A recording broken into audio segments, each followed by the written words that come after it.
straight up, right? Alright. This is pinned, so I can take here for free. But check. And then fork. City, baby.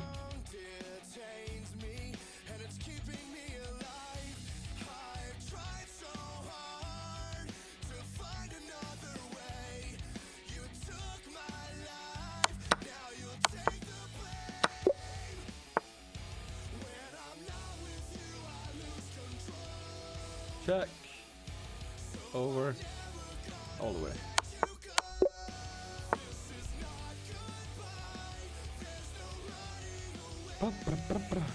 Check. So you can only go up. You only go here. Play here. Beautiful.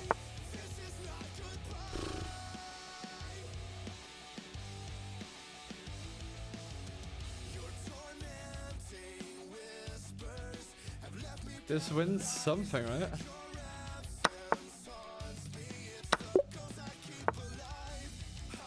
Alright. Yeah, no. He actually play rook here. Can't go over, he can't go here, so he has to go in. Then we play this. And the rook is pinned, so he has to go back. Wait, no, he can just take with... No, the rook is still defending. Oh, I can take like that. So I just take here.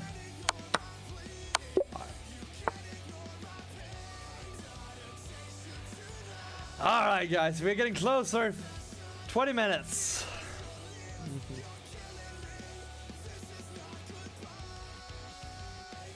Here. Here, because he cannot take Buchanan and it's mother made, right?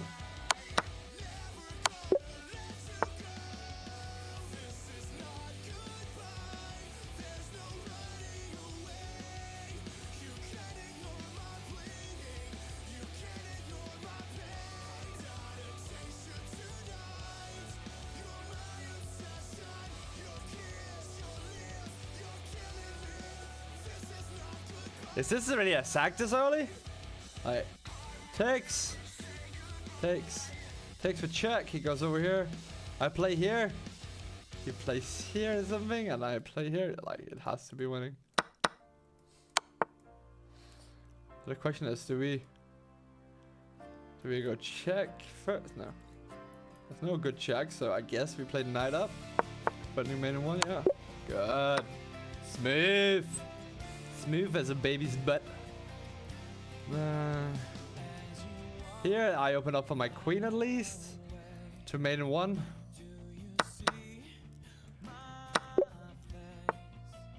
So he's queening in one. Black to move. Here.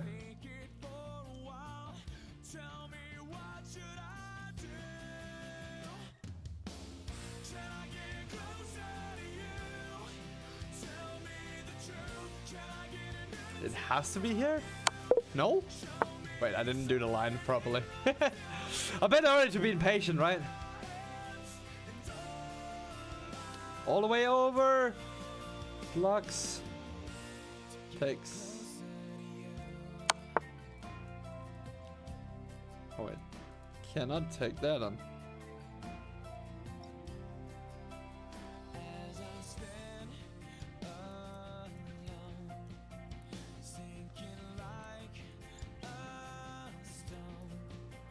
Yeah, but then he plays here. Here. Now his knight can't move. Well, he can move there, but then I go check again, right? Alright. Oh man, it's gonna be a good night tonight, guys. Can you feel it? Can you feel a love from chat?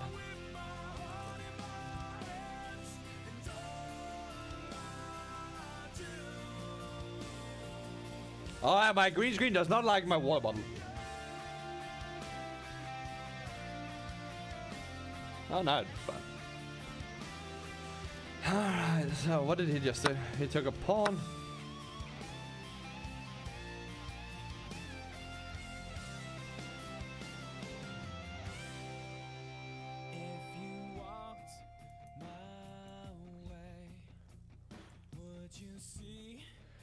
Here. Here. Here. What? Alright. Let's do another one. Looking sharp, thank you. I thought if I look better, I play better, right?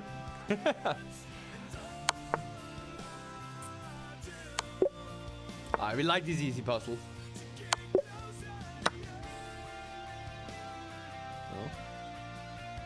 No. Oh, here? This is blind, so he has to go up, and then I play here.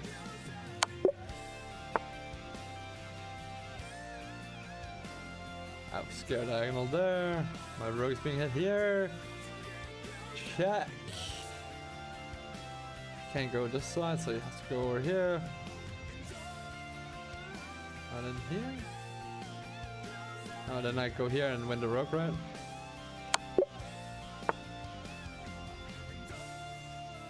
I hope I play well. That's really what I care about, to be fair. I could play here to win a pawn. He can't take back because they take here. Check as well. It's not, might not be that winning here. This and this line. Oh, that's not the line. Here. And this is black too. So yeah, I think this is good. Made with check.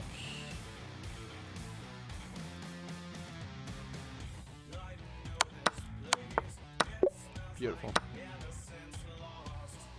So this is check. Moves. And then made a one right. Yep. This is a nice fork. His king is all the way away here, so it's most likely not a king thing. But I guess if I move somewhere with threats, then he has to take and I take here. Right? Yeah. Beautiful.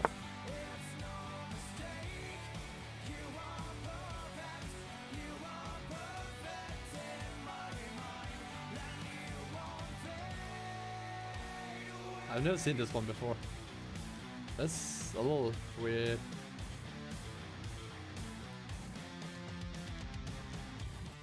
Oh, I take queen? Of course. I didn't. Yeah. Thank you, chat.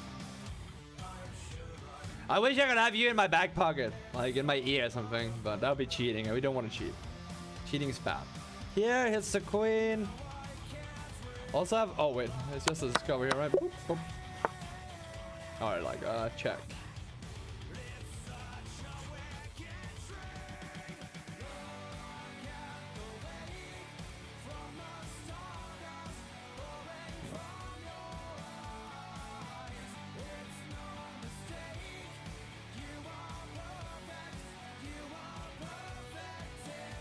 Takes. Takes. Oh, that doesn't hit the queen.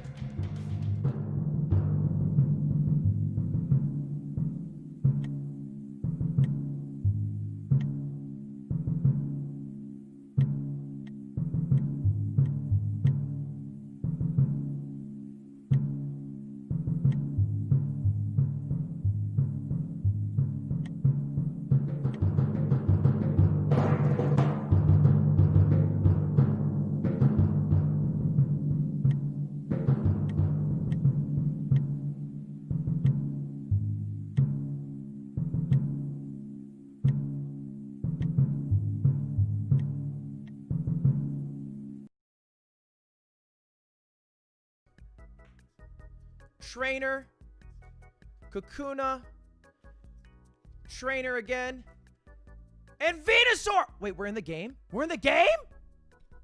Oh, fuck! Juice liquor! I don't know. Dude. Don't know what to do.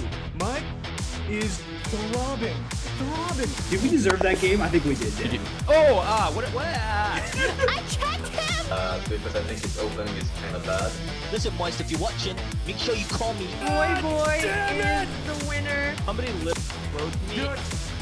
So I've been playing like 50 chess games a day. But his arrows? You're just 2D Andy, that's what you are. Because no matter what you do, Box, I will destroy you. Oh no! No! And it's too soon. It's too soon, Hikaru. We didn't even reach a climax.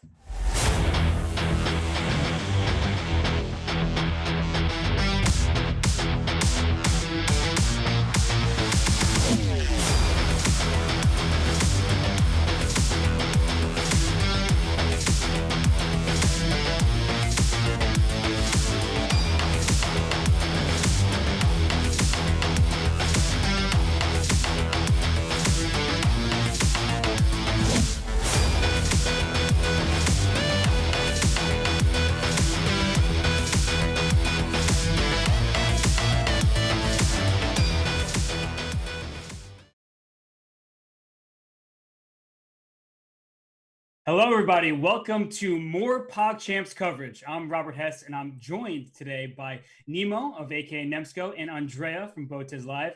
Ladies, how are we doing today? We're great. Yeah, I mean, I'm having a good day. How are you, both of you? And who couldn't be excited for more PogChamps coverage? Because as we've seen from the first round of action, I think the matches have been pretty exciting. Yeah, I'm great. Definitely. I'm excited for my first PogChamps commentary ever. This is gonna be a fun experience. Same here, honestly, same here. I mean, I've done commentary before for, you know, Magnus versus Hikaru, for example, but this is also going to be my first time doing PogChamps commentary, so I'm so excited. Well, I'm pumped to have you two alongside me. And let's remind everybody of the format of PogChamps. For those of you who may be new, I don't know where you've been, but the players are split into 4 groups of 4 people. They will play a double round robin of rapid 10 minutes plus 5-second increment. The winners earn 3 points. If they head to Armageddon, the winners of the Armageddon will get 2, the loser will get 1, and the top 2 from each group will move on to the championship bracket, while the bottom 2 make it to the consolation. And as we see the money, not a bad prize day, huh, Nemo? Yeah, definitely not. I mean, this is comparable to the best, you know, the highest tier chess tournaments out there. I'm really excited to see all of the amazing gameplay that's going to happen and all of these players fighting for prize fund in the group stage and of course the championship bracket and even the consolation bracket. Winner gets 3,500, so not bad at all. And Andrea, as we see the money here, some people, even if they end up in the consolation bracket, if they can go on to win, they may even win more money on that side of things. Yeah, I saw QT was heading for the consolation. That's what she said in her interview. So you know, there's lots of hopes.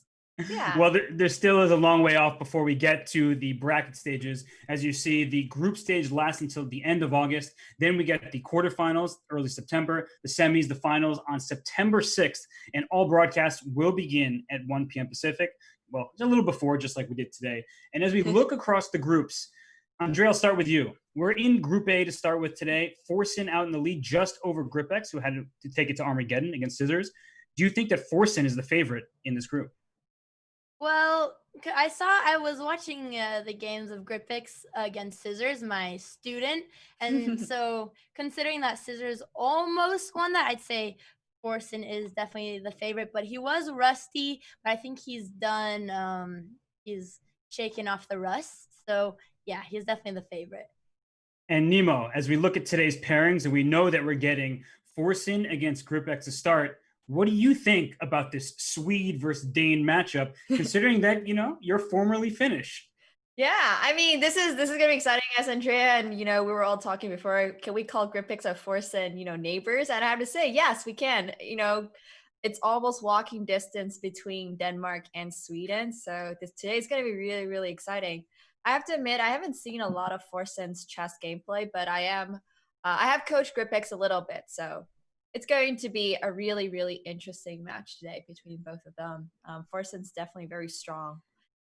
So let's see how well I prepare my student. And it really depends on what kind of neighbors we're talking about, because some neighbors get along, have little potluck dinners. Others are banging on each other's doors, like, "Pete, turn down the music."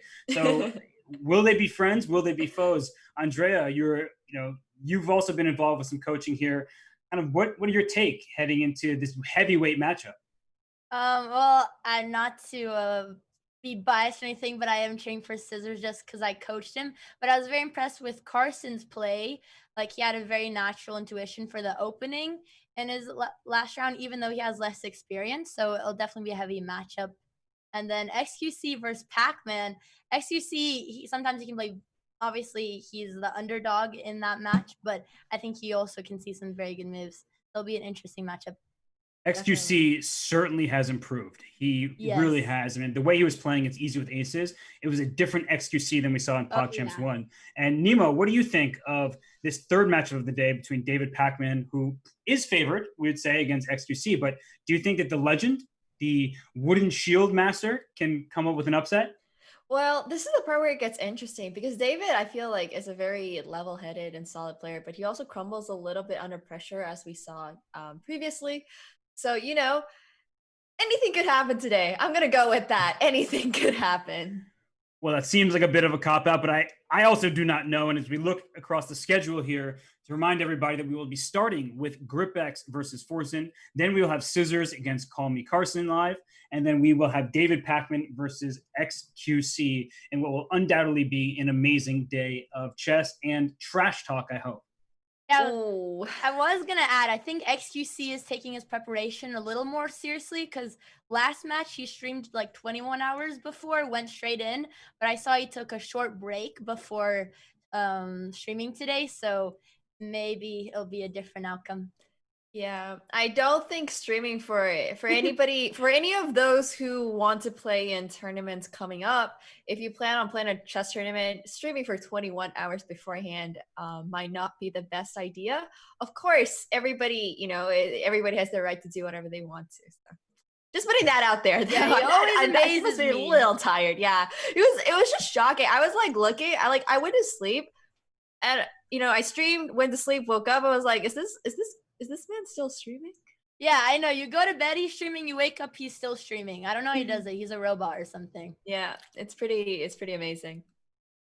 Yeah, he really, I've seen him play Among Us and all the different games. So it just, what a workhorse he is. And well, you know, he's been improving. And for other people who want to get better at chess, they should check out the friendly personal coaching with Dr. Wolf. It is available on iOS and Android for free. So it'll help you improve your chess and try to become a better player with individualized coaching.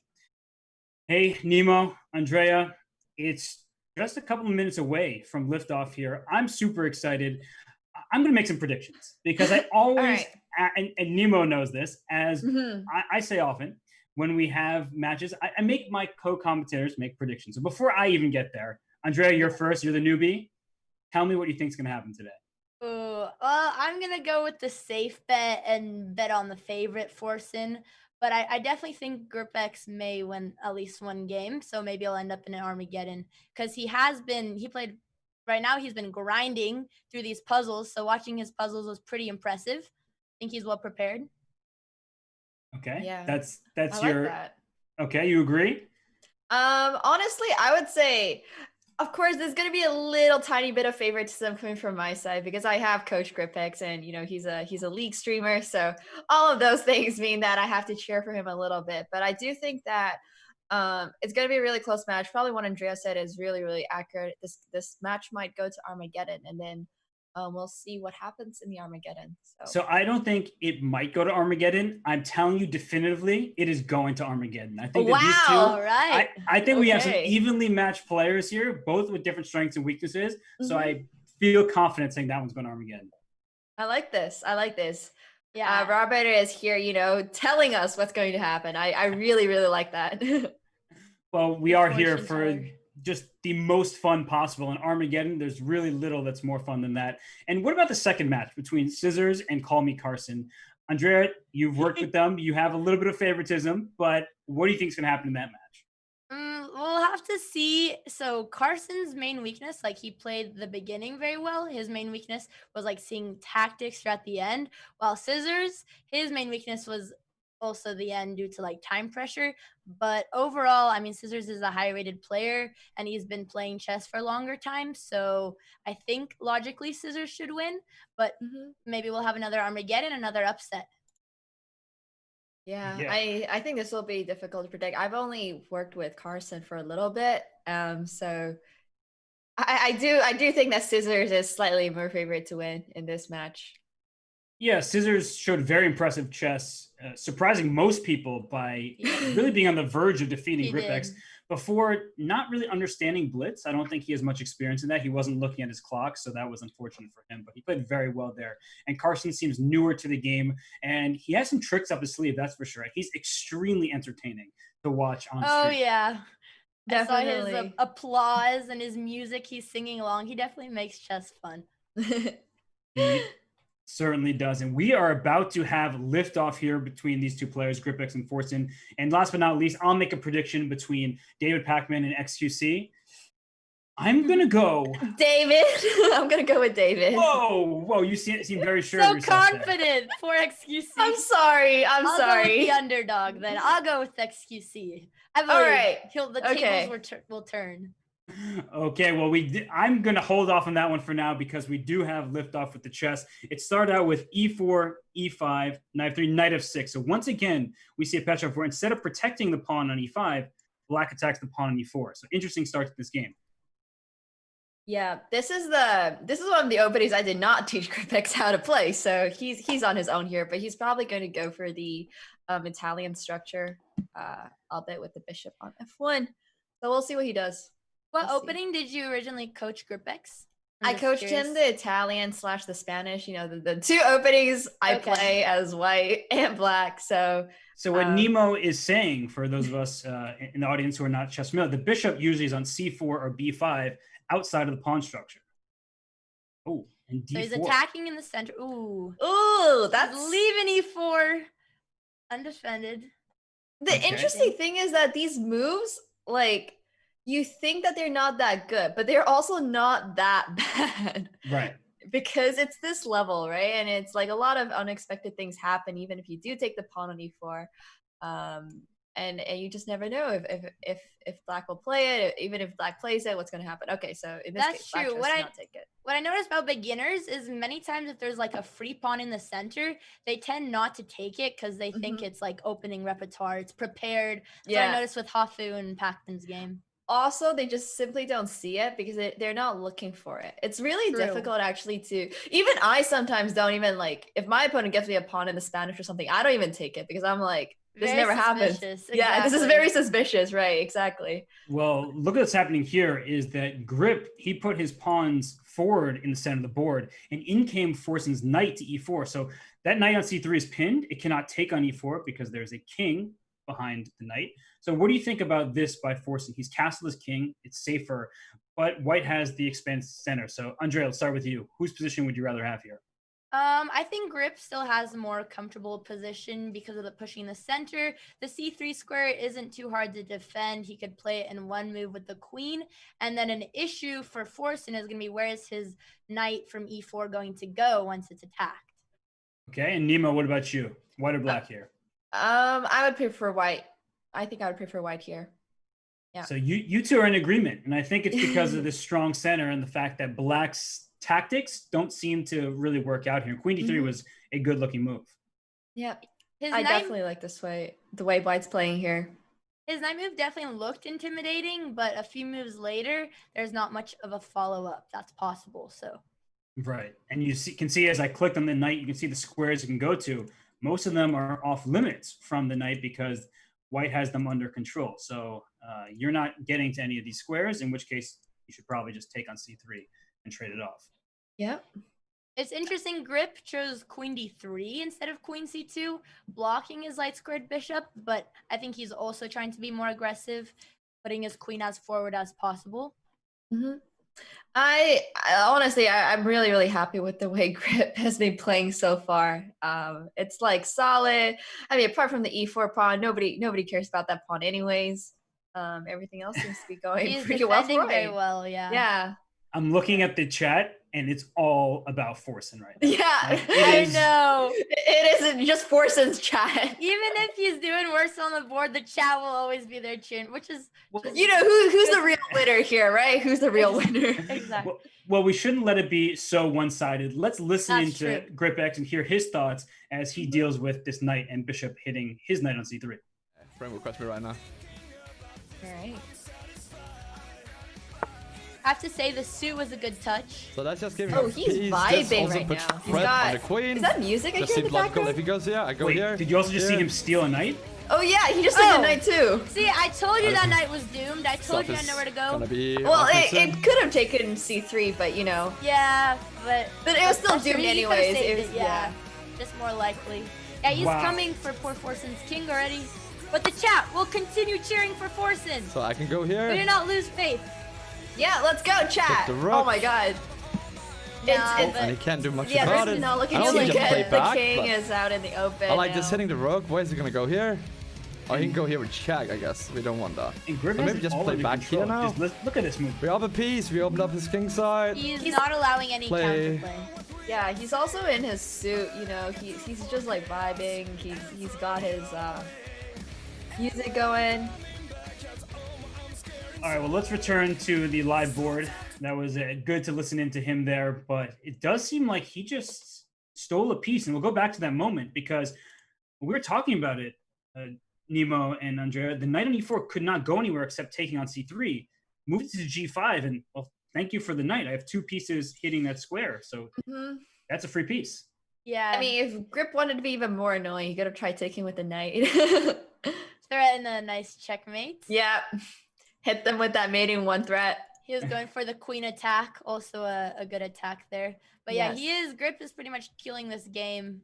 I didn't realize that there was such a big rating difference, 300 points. Grip has definitely been grinding. I know we talk a lot about, you know, Afu playing a lot, but Grip, when I end my stream at around 4 a.m., I see him starting his stream, and when I wake up, he's just ending his stream. So he's like in that EU time zone where he's just grinding like 8 hours of chess a day as well. It's really impressive to see. Yeah, I really like the way he's been playing here because after just a move ago, when his bishop was under attack, he could have gone to h6, which would have been aggressive. Instead, he brings his bishop back to e3 just to make sure that everything is safe in the center. His king can't be checked. And so that was a really good decision, I'd say, by him from the standpoint of he's up material. Now he should just make sure that he doesn't fall victim to any kind of tactic. Yeah, very advanced skill for someone who's recently learned. Well, I'm not sure how recent, but recently learning chess, because many times when beginners are attacking and they're winning, they forget to prevent their opponent's counterplay, and that's how easy you can slip up a winning game. Yeah, pretty much. I mean, Grip still has his king in the center, so I'm gonna say this game is now completely over for Forsen, despite, you know, Forsen being down a piece. It's just that there's always a chance when your king is still in the center to, you know, accidentally blunder something or get checked or, you know, lose some material. There's always that slight chance. Definitely, but I like how quickly that Group X is playing because he just took the knight on e5. He spent 2 seconds on the move, so he anticipated it and reacted in a strong way. His next move will be bishop to e2. Then he will castle his king to g1, and that's where it'll be safe and sound. And I believe once he gets his king castled, we'll all think that his chances are even greater than they already are. Yeah, I agree. He knows his principles, trading when you're up material. Yeah, and he just did it so quick. I mean, so what have you been teaching him? Let's be honest. Yeah, Explain. what's the secret here? Okay, well, I teach everybody the same thing. I just teach them to look for, you know, checks, captures, and threats, and the opening to always, you know, develop your pieces, control the center, and then castle. I teach the same thing to everybody. You know, there's no secret. That's what I tell people to do, and then I tell them to play the Spanish or the Italian. It's Well, a very looks like he solid took structure. your You can't advice. mess up. Yeah, I'm glad he's taking my advice. Not all my students do so. Andrea, all of our students too, right? As soon as we teach them a little something, they immediately get much stronger at chess and beat they seasoned players never like Forsen. forget it. Never forget it. Scissors, he remembered every piece of advice, including don't get into time pressure. Well, Andrea, you are the absolute coaching legend because Connor didn't even know he was going to be playing in PogChamps. Yeah. He gets in there and wins his first 2 games. So that was fantastic. I know he messaged me the night before. I have no idea how to play chess. I have a PogChamps match. We coached 30 minutes before his match, but he remembered how to checkmate, and that was all he needed. That's honestly, you know, all you need to know in chess is to know how to win, right? That's all you need. Andrea's For teaching beginner that level, secret. yes. Yeah, you just need to know how to win, and we 30 minutes got crash this. course. Yeah, Do you beginner see crash course, just win. do you see what Gripex just did, by the way? Oh, that's nice a fork. beautiful fork. He is seeing tactics in a hurry. Look at this. He went pawn takes pawn. Yeah, Pawn the takes back, and speed. immediately went queen c4. He was waiting for this, and actually forsen responds very well with d5, because if you take this bishop on b4, then in comes pawn to d4, right, with forking the bishop on e3 and the knight on c3. So a good response by forsen, but GripX, he's sharp. He's alert right now. The puzzles he was doing right before stream are definitely paying off right now. He sees them so fast. I think he's like 1700 in puzzles or something. That makes sense. Yeah, it's he's just making like solid moves. Honestly, he's playing like objectively very sound chess, and that's something to see. For sure. Well, let's take a listen in with him now that his pieces are forked, but he is up to 2 minors. Let's hear what he thinks about his position and his winning chances. All right. But what does that? Oh, it hits this, but then he plays here. Oh, he's drawing the arrows like. Look at this calculation. Look at that. He's calculating another check. There's no I like the really arrows solid move here, right?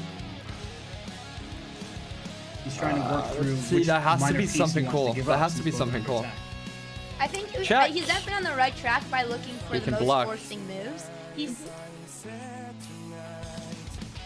definitely looking for the checks, which is really important. I think Oh, in you this can case, play it's like, this. giving up the knight is And I better than take giving up here, the bishop, and I win a because the piece. pair of bishops will We're gonna be try it and really, see how he really blocks it. dangerous against Black's king. Ooh, now Maybe he just moved to Carson king, has a though. pretty good move actually. Yeah, he has a pretty good move now. I don't know about queen c4. Maybe Yeah, the that other check was Or better. bishop c4. But now Well, it doesn't actually Forsen win a has some piece. very Never mind. decent Oh my counterplay god, with that's bishop not c6. good. Oh, I think he sees it. He doesn't win a piece if I go here because Yeah, he's he moved sees this, it. so this is now defending each other. So we Yeah. forsen is not streaming himself, so we can't hear his thoughts. But let's I was return hoping to the like if live he board steps over here or and something. just talk about this, because forsen decided not to stream. He's just focusing on the chess, but we see that Grip is now recognizing the bishop can come to e6. So maybe a moment too late, even though it won't cost him here. That's one of the things that happen in chess, right? You think you're making a good move, and after you've already made the move, you realize that you did not anticipate your opponent's response. Right, Yeah. you see the threat right after when it's too late.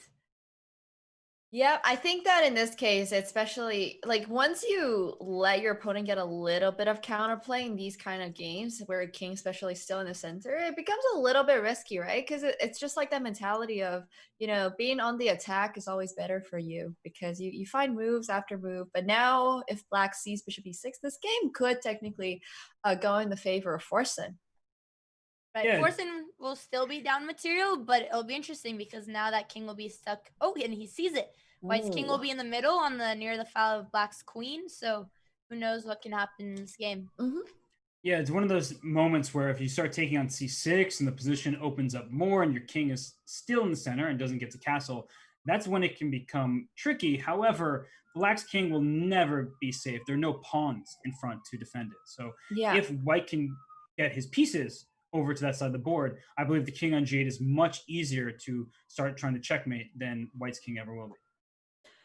Oh, Getting yeah. I risky. mean, now it's just like if f takes e3 happens, we'll probably see something like queen h4 check, and the king won't have to move. We'll see g3, but then it's also like White's king is still not that safe. You can of course always castle on the queen side, but once again, not the safest spot for it.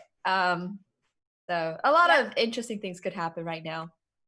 And he did take on e3. And actually, I was going to say a pretty high-level decision would be to ignore the pawn. And I do believe that many of the people in the PogChamps tournament, they forget or they just think when something's attacking them, they need to respond to that. But if GripX had just castled kingside immediately, if this pawn took on f2, his rook would take and open up and go after the Black kingside. Yeah, and that would be really important, that also because Black does not get that queen h4 check-in, and stop White from castling. Because right now it's, if your opponent's king is in the center of the board, you want to keep it there. You want to, Oh, and he goes for he it. plays for it. Forsen so far has been playing pretty sharp for the position he's in. Curious if Grip is still going to go for g3, because it's a little bit scary with the light squared weaknesses, but it is his best move. Yeah, and to show Andrea's point here is if g3, let's say queen h3, you cannot castle through check. That's illegal. So the queen will cut the king off from the king side. And if you go queen side, there's a lot of open space over there because there aren't too many pawns shielding the king. Mm-hmm. You'll have to have faith in the queenside castle. This is one of those positions where it's like, the eval bar says that white is completely winning here, but over the board, and especially with this kind of time control, it gets a little bit messy. And seeing this game, the clock tick down, we might even see like a little bit of a time scramble. So lots of chances still for forsen to hold this game. We know the eval bar says white is significantly better, and white is of course up a piece. Okay, this is queen g4, queen g5 is also a good move, hitting e3. So if you play castle right now, queen takes e3 is going to be really strong. Yeah, I like forsen's moves a lot. Mm-hmm. He's definitely putting up really good counterplay.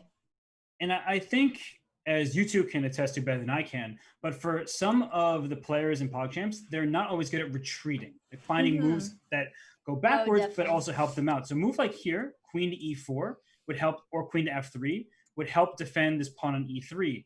But it's not so easy to retreat your queen when it's in such an aggressive position. So do you think... Oh, wow. He answered it. He put his queen on e4. I was going to say that of all the players, I think GripX has that under control. Yeah, I was going to say just from the beginning when he played that bishop retreat move, I was going to say his instincts have a very good defensive instinct, even when he's winning. So I expected him to see it.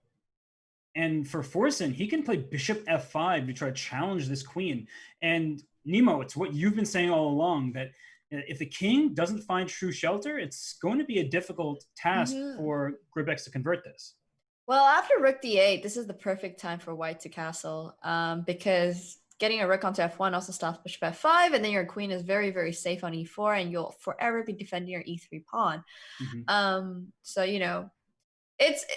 castling is a very logical move here. Very logical. I wonder, though, if GripX will be somewhat concerned about a rook to d2 type of move. When the rook gets to the open file, you concern yourself with what if that gets all the way down to the 7th rank, where it attacks the pawn on b2 and also try to stare through the bishop towards the king side. That is true. Yeah, the problem is if he doesn't castle now, it will be too late. Like, forsen could play a future rook f8, and his king will be stuck vulnerable in the middle. That's a really good point. So we'll see if he's comfortable with that rook d2 threat. Otherwise, and he doesn't. Oh, okay. So Robert is completely correct, and Andrea as well. He was not comfortable with the rook d2 threat. Okay, his king is still stuck in the middle, but rook d1 is not the worst thing that can happen if your king's in the middle of the board, and also the fact that white is up a piece. Swapping off pieces is pretty decent. You'll be winning the end game if all the pieces come off, but. It's just about, where does he actually plan on putting this king, because there's still queens on the board. Yeah, and bishop f5 played now to try to challenge the queen, away from the pawn e3. So I think we're getting the hang of the players' ideas at this point and what they're looking at. I just do wonder if GripX feels as comfortable about his position. So why don't we tune in with him again to hear his thoughts, as the position is getting more complicated. Yeah. Check. What does that do, right? All right. It hits. I see he's drawing arrows. He's attacking my queen, so check, and then I have to get out of here. I like that. Be proud. But how? Yeah, I'm very, very proud. At least he's looking at it. Honestly, a very interesting move here would be bishop to c4, and after, if black plays king h8, I think white could try rook takes d8. I don't see a better move. I don't know if he's going to see that tactic. It's a little bit. I could play here, he takes, then I take, and he takes. Yeah, trading rooks here would be a good tactic. Because if they take the queen, you'll get 2 rooks for a queen. But he has not calculated that move yet. Oh, he's going for the check. Yeah. Well, bishop c4, there's king h8, rook takes d8, bishop takes d4, and then rook takes d8, and then rook g8. But anyways, I don't think he saw that. He's going to play queen c4, which is also a pretty decent move, at least saving your queen.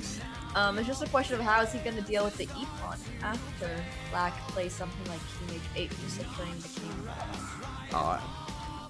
king. It's getting very down to the last minute here. He knows what he needs to do to safeguard his king. And I also think he's very calm. He seems like he's calm, at least calmer than the first time. That is not too good, right? Defending very well here, retreating his bishop. one of those things that we said earlier was difficult for this level of players to find. Yeah, This this doesn't is hit much. I mean, he's got his basics down pretty well. He's just gonna keep checking my Also- queen. How can the I queens. protect it, I right? have to point out earlier, forsen was down on time by like almost 2 minutes, and now they're equal. So Yeah. forsen may be able to put Gripx into some time pressure to help balance out his disadvantage. This Well, is definitely not over. I'm only at for 2 minutes. Forsen. It's far from over, I think. After At least I'm queen threatening A6 multiple actually, things. because... Wow. Okay. Okay, well, that's a really good tactic for white here. I don't know if Gripix is going to see it, but if he runs through his, forceful move. Oh, he saw it very Mhm. quickly. Because Why you did I re- ever doubt my student? I know.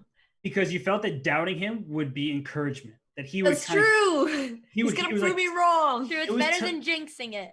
it was telepathy. He understood. He heard you saying it. He was angry. He's like, of course I'm going to get it. And now, after Very nice. his tactical vision right now is just second to none in Ooh. this tournament. His tactics are very strong. That's just a free piece in the center of the board. He's now up 2 minor pieces. However, the king on e1, it can't castle. And there are going to be checks in the very near future available. Oh, that's not the way to go. Oh, rook oh, check, dear. Good game. Yep, there and you Oh, sees he it says he well. messed up. Forsen was fighting hard, but missed that one tactic. Yeah. I mean, it's a very difficult position for black, regardless of where your king goes. I think even if you go to g7 or h8, you're still losing your rook through queen f6 or. Mhm. So Even maybe yeah, checkmate soon. Yeah, it's going to be both, right? You can just win that rook and then deliver checkmate. There actually is a forced checkmate. As you can see the evaluation bar, it says checkmate in 4 moves. And the way you do that is by playing queen f6 check, it forces the king back to g8. Then you take this rook on d8. The king is only 1 safe square. You bring your queen to f8, and after king up, there's rook f6. Bring in the final piece for the checkmate. Let's Yep. see. yeah. There's also rook Oh, f7. he's a Oh, Yeah, and queen f6 and he's queen a move g7. away. There He we did go. it. That He was did an it. impressive game. Oh my god, what a game! Feel by like I Gripix. almost Gripix. threw that away he to is take pumped. his rook. I He is believe. Ah, we He's got the first excited. He's win. ready to go. Oh He is. no. I think this Um, game will motivate Forsen though, because towards the end he started playing better, like defending Mhm. very well. So who knows? Maybe this loss will motivate Forsen, and the tables will turn next game. Yeah, it's all right, chat. We're still Forsen still has a Aw. lot of hope here. Forsen says a lot. That of, is so no, sad. yeah, no, we don't bring out the sages. We don't bring out the No sages yet. Sag today. Anything can happen. Robert Anything can still happen. Miller Didn't said we'll I- have an Armageddon. So I guaranteed it. No, I didn't Yes. suggest. It is guaranteed that Forsen is going to win game 2. And if we go back to the 9th move of this game, because that's where it all turned in Gripx's favor, when he brought the queen up to d3, then unfortunately for Forsen, he brought the knight to a square that wasn't under his control. You have to always look out to see how many pieces protect a square. In this case, white has 2 pieces on the g5 square, and black had only 1 queen defending. So knight g5 simply lost a piece. And after that, Gripx converted pretty flawlessly, honestly. Mhm. Yeah, there were little bits in there where Forsen had a chance, but I mean, being a piece down is not easy, and Gripix is already really, really strong. So this just goes to show at a certain level when you start losing material, it becomes a really difficult game to play. So Forsen's goal for next game would be to not lose that piece early and to bring grip into a longer game, because Forsen definitely has his chances, but being a piece down just is really difficult. Really, really difficult. Absolutely. And Forsen now with the white pieces, he starts out with the Nemo. Putting the bishop on c4, we have the Italian game. I like this. Yay! And Oh, all right, wow. so what have you taught Gripx and your other students about the Italian? Maybe you don't give away all the secrets, but what have you gone over in the general principles? Honestly, this is exactly what I've taught Grip to play. He used to be scared of the fried liver, so I told him to play the bishop c5 as black. And d4 here. I don't know about that. Is a very, very early d4. He doesn't very have similar to c3 what we and- saw earlier. Mhm. Oh my gosh. So Forsen has been studying. That is what this tells me. Because if you look at the d4 square, black has 1, 2, 3 pieces covering it, and white only has 2 pieces defending it. So d4 gives away a pawn, but to play e5 and challenges black's knight on f6. So Andrea, this knight has to move, it seems, unless Gripx can find the move d5. Yeah, this is the Ponziani. But So- you know, I did not show Grip this opening. I feel like for a beginner, the natural move would be to put your knight back, but he must be so confused because it's like this opening should be working for black. You know, all the theory checks out. He's played this a million times before. He's never seen d4, e takes d4. So I doubt he's going to be able to see. Yeah, this is what I was saying. A blunder. But yeah, I think if d5, black probably may have been better, but now with that passive move, there's going to be the classic knight g5, threat on f7 that he can't stop. Yeah, and d5 is a very hard move for people to play without knowing it because, as we've been talking about, once a piece is under attack, most of the players in PogChamps, they react by moving that piece, right? That is a natural reaction. The knight goes back to g8 because that's a very safe square. But the problem with doing this is now you've undeveloped and white's king is already on g1. So Nemo, you see this, you're an Italian player. You kind of have a more open position than you're used to, but shouldn't you be happy about white's chances? White's chances in this position are amazing. Even if Rookie 1 was not the the eval bar's first choice, pretty much no matter what white plays here, black's going to be in some kind of trouble. I think maybe a preferred move there was maybe just knight g5 straight away, because you just go for the attack. But this position is good for white too. There's just so many things that work here. Knight g5 now, really good move. You're going to bring your queen out next move to attack h7 and f7. You know, I don't know if Forsen's an aggressive player. I haven't really watched enough of his games to know, but knight g5 is very intuitive. It's like a better version of the fried liver, which everybody loves playing. So, oh my. If he played d4, I expect him to be aggressive. And we have a magician in the back. It's a magic trick. There's a rabbit gonna appear out of the red blanket any time now. Alex is trying to be smooth, thinks we can't see her if she hides behind a big piece of fabric. I was waiting for the doves to come out. I was like, yeah, it really looks like she's playing a magic trick. And she's wearing a mask inside. I don't know what she's up to. Up to no good. That was awesome. That was awesome. Well, she definitely has the colors. Oh, is she just crawling underneath? Alex, we can see you. You're not smooth. You're right there. Hey, Alex, how's it going? It reminds me of like when I'm streaming and my mom like brings me food. She like get on the ground, like crawl, so the camera doesn't see her, but it doesn't work. All right. Oh well. All right, magic trick is over. That was a new type of Botez Gambit, and we were all here for it. I'm glad we could be a part of it. And Forsen made the move c3, which trades away the pawn that he sacrificed, this d4 pawn, for the c3 pawn, but that also allows his knight to get out. So, Nemo, I ultimately agreed with you that knight g5 was a much stronger move, and it goes for the direct threat on f7. But what do you make of this c3 move, Andrea? Like, do you like that move? Do you think that he's kind of understanding the position, or now after d5, are you thinking that Gripx? Well, originally I thought he had pretty good instincts with c3 because he's trying to develop his knight if they take, and if they don't take, he obviously wins a free pawn, opening up the file near the king too. So I think it is a good idea. Okay, well, Gripx responded with d5, and now Forsen took on d4. Wait. You see the evaluation bar. What is going on here? Interesting. I don't know if this trade was too good for. Yeah. And the reason why is there's a bishop on c5 under attack, and there's also a bishop on c4 under attack because of the pawns. So that means if I can move my bishop away from c5, since it's black's turn, and attack something, then this bishop on c4 can be captured next. So bishop b, oh my gosh, Gripx. The tactics. Tactics are too sharp. Oh dude, his tactic is probably better than mine at this point. Yeah, same. He doesn't miss a single tactic. That was great vision by him to realize that he could play d5, and then after the capture back on d4, he moves his bishop to b4 and attacking two pieces at the same time. So the chat, the Swedes in there, they seem to not be so thrilled, but the Danes, they seem to be quite happy with Gripx's performance. Yeah, originally I thought Forsen was doing much better with his opening as white. He just missed that one winning knight b5 idea. So, but it's still not game over.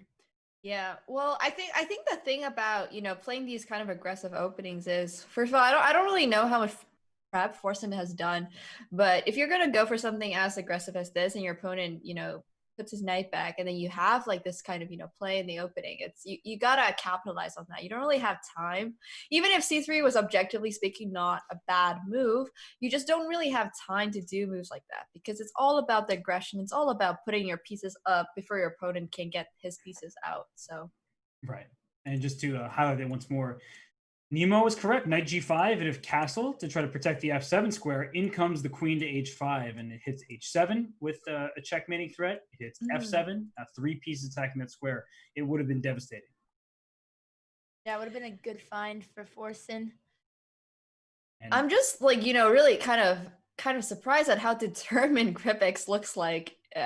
How determined he is to win this tournament. It's a different kind of determination I've seen. You can tell his confidence is back, because earlier, the very first few moves of this game, he looked like less confident. Now he's chilling, drinking his energy drink.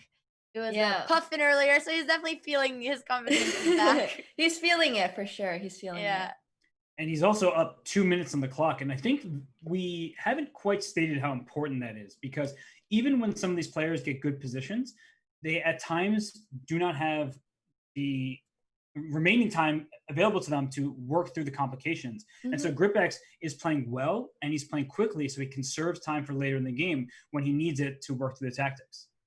Definitely. Yeah, he's using the same killing strategy used in the last game. Now he's going to be up material. He's going to keep his time. I don't think he's going to allow any space for blunders or counterplay, so it'll be tough for forsen to fight back again. And I'll add that it's a very different Gripix than in his first match against Scissors, because their Scissors was kind of pushing Gripix in some of the positions. At least thus far, there hasn't been a single moment where, well, with Knight G5 was the exception, but that wasn't found by forsen. And so it feels like Gripix is the one with the better control of the games this far. Yeah, I mean, right now Grip is just up in exchange. Forsen has a little bit of compensation for it in the fact that he has a center, he has the pair of bishops. It's still not too late for him to reroute his bishop back to maybe c2, and then go for knight g5 ideas. But being down material is definitely, like, I would say, one of those things you don't want to do against Gripix, because Grip is really strong with his tactics, and he does not miss. He does not miss. And I have to say, wow. I underestimated Gripix when Robert asked us to say who we think we're going to win, because in the first match against Scissors, Scissors was crushing him. Gripix only won because Scissors dropped a piece. And now he seems like he made a substantial amount of progress. He's seeing every tactic, so much stronger than from the first round. Yeah, and it's one of those things, right? Like when you're starting out in a tournament, you mess up a little bit, you doubt yourself a little, and you're like a little nervous, especially playing on such a big stage. But once you get like a little bit more accustomed to everything, Gripix is doing well. Gripix is doing well. What I will say for forsen here is that a rook is worth more points than a bishop. We all know that, but there's not open lines. So the rook on a8, the rook on f8, they're sort of struggling to get into the game, whereas the minor pieces can work around the closed position a bit better. For instance, this bishop, as Nemo mentioned, can come to c2 to aim at the king. The bishop on d2, well, it just went to d2, but it can later move out. And f6, I was about to say, this is the type of move you play to open up the board, but there's huge risk in the position along the e file, staring all the way down to the square e6. So if forsen takes on f6, now there will be tactics that Gripix has to be alert for. Definitely. That is a great point. Yeah, here in the middle game, forsen wants to keep the position closed. He could aim all his pieces towards h7. So now Grip has to take a risk and try to open it, which is actually not ruining his position, but making it slightly worse. Yeah, now the bishop g5. Yes, the bishop g5 might be really strong. Oh, and he plays it. Oh my goodness, I don't know. He did not need much time to play that either. He was ready for it. And the problem for black is rook g6. You'll notice there's a pin on the knight on e7, and now bishop c2 is extremely powerful because I'm attacking your rook, and your rook has nowhere to go, and your bishop on e6 needs the defense as well. So you typically play bishop f5, but the knight on e7 is pinned. So after bishop takes f5, you cannot take back with your knight. Otherwise, you lose this queen on d8. I know that's a little far down the line, but it just goes to show how free white's pieces are and how much of a struggle it is for black's pieces to get coordinated right now. Definitely. I'll see if forsen can take the lead here, bishop c2, and he'll be better. Yeah. Wow. I mean, this is very, very kind of like, it's anything could happen, like we've said before, and it's just like if forsen sees bishop c2, which is, totally within his sights because it's an attacking move, right? It attacks the rook. Yeah, I have confidence. The game could see it. Yeah, I have confidence too. This game could totally go in white's favor, and then we might even see that Armageddon. Yeah, So- Robert will be right. We'll What see. did I say about the word might? No, we are going to see. We Armageddon. are, right. We are going to see. We have full confidence in seeing the Armageddon. I'm not rooting for either player. I don't root for people. However, I just know coming into this match, this is going to be Armageddon. No, he didn't play bishop c2. Oh, he hit them with the h4. It's okay. Super He still GM has move, a good plan, but Yeah. we were to see the power of the jinx. It's better to doubt them. Yeah, it's better to doubt. jinx I would be like, them. we gotta say it in a way like we don't think he'll see it. Yeah. Wait. H4 is one of those moves that causes the PogChampers to worry because they see that pawn coming That's and they true. want to react to that pawn. Remember, this knight on e7 is still pinned and bishop g4 was played, but d5 is now hanging because the knight on e7 is pinned. So knight takes d5 here would be a huge opportunity for forsen because after knight takes d5, I wish I could drag on the proper square. You cannot take me back with your knight, otherwise you lose your queen. And I'm threatening discovered checks on your king with his bishop on b3. Yeah, I think forsen had a mastermind plan here. H4, a pseudo tactic, ignoring the best move, bishop c2, because he knew grip would just crumble with this. Not the best move, but harder to play against. I told you, you see h4, you need to react to it. And then knight takes d5 comes, you see that there's a pin on your knight on e7. We'll listen into GripX to hear how he's analyzing his position if he realizes just how bad his position has become. Yeah. Oh my god, it's nasty, boys. It's Nasty. nasty. Because when he moves the knight, he gets check. I have to move king, right? But then I lose a piece. Damn, that's solid move. Damn. Ooh. So I have to go here. Yeah, he And then realizes. He takes. Oh yeah, So he does. knows. He's a tactic master. He doesn't underestimate this. Yep. With all the talk take- we had about grip take picks, being really, really good at tactics, Must I'm be a something little like bit that, right? surprised that he missed this one. I have to move king over, right? Just because, Oh, I it's don't like a it, but I pin. don't There's see a no lot way. of pieces attacking d5. But what if he it's takes with something, It's one of bishop? those moves that comes into mind. Takes, and then he can't take here. Okay, he did play I might have very to sack quickly my with rook for it. f6 and then responding to I'm not h4. happy about if it, he but took I a little think I bit more have time, to. probably would have seen the threat. what but about here? He kept up his speed and What it about came here? at a consequence. Oh, it is Definitely. I think defending. I think it's all Hitting a the little bit queen. part of But getting a still, little if he bit too jumps, he takes confident. with Oh check, yeah, but please I don't haven't- play rookie sick. This That's has it. to be the best Oh, move, I think. he. Here. Oh. Here. Oh no. Yeah. God. Well, it's gonna be Armageddon time soon. It's gonna be Armageddon. Then We're I going to have go to to- Armageddon, I Yeah. guess. So let us return to the live analysis board. So you two were like, oh no, not rookie 6. And the reason why he played rookie 6 was because he thought that he was stopping the discovered check, which he did, right? Ooh, the bishop on b3, that's no longer a check, but he took the rook on e6. So He missed the double check. Not one of them, but not both. And now he's going to lose basically all of his minor pieces, and forsen will 100% win this endgame. Oh, bet the king. Oh. All right, well, we Taking might even the- see forsen checkmate. Rip. Yeah, now 95 is killer. Yeah.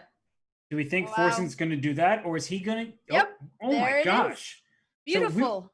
we were talking about GripX's tactics, but what about Forsen's tactics in this game? He just needed to warm up a little bit. The first game was a warm-up game. Now forsen's awake. Now, exactly. Now he sees the tactics just as much as GripX does. And for everybody listening, that ambulance is not on my end of things for a change. That's me in New York. That is Andrea in New York, and here is a piece hanging. Oh, take with the bishop on e7, and that way it removes. Oh! Oh no, forsen. Oh, that was game over. Oh, Well, he still has winning chances though. I thought it was fully game over, but never mind. No, it Okay. could go towards a draw now, but now forsen missed a very good chance to just take the knight and take the queen. Or a lot of other moves in that position would have worked too. Poor guy. The knight on e7 was hanging, and the king would have had to move, and then you could have taken this queen on d5 and moved on to win. But or just taking the knight with your queen, or that also works, right? But queen f7, the problem is you've just given away your extra piece. And rook c1 is a very good move by forsen because he's trying to get on the open file. But look at GripX. He's going to put his pawn on c6, and this is where knights can be better than bishops. The bishop on g5 can never touch this knight on d5 because it's on a light square. So c6 helps solidify that knight's stand on d5. And, well, let me ask you two. Nemo, Andrea, is this going to be a draw, or is forsen somehow going to pull this one out? I don't know what to say, because part of it is that once you miss, like once you have we're so winning and now it goes into this, it goes downhill quickly. From my personal experience, you're winning. Now you still like kind of have to win the match, right? And it's just like hard converting your mentality to just focus on the now and not focus on the past. So it's difficult. Yeah, we'll have to see how strong his mentality is here. Just from a practical point of view, when you look at this position, I'm trying to get into the minds of the players. So forsen, he's upset, as you're saying, Nemo. He's up a pawn, so that's good. And then from GripX, you're like, well, it was worse before, and how is my opponent actually going to look at his move, rook e8, go into the open file? I actually think the position is easier to play in many regards for black than it is for white. Yeah. He is forsen is up a pawn, but he has an isolated pawn on d4. That's very hard to defend. Extended pawn h4, that's not defended by anything. So he has a worse pawn structure, even though he's up a pawn.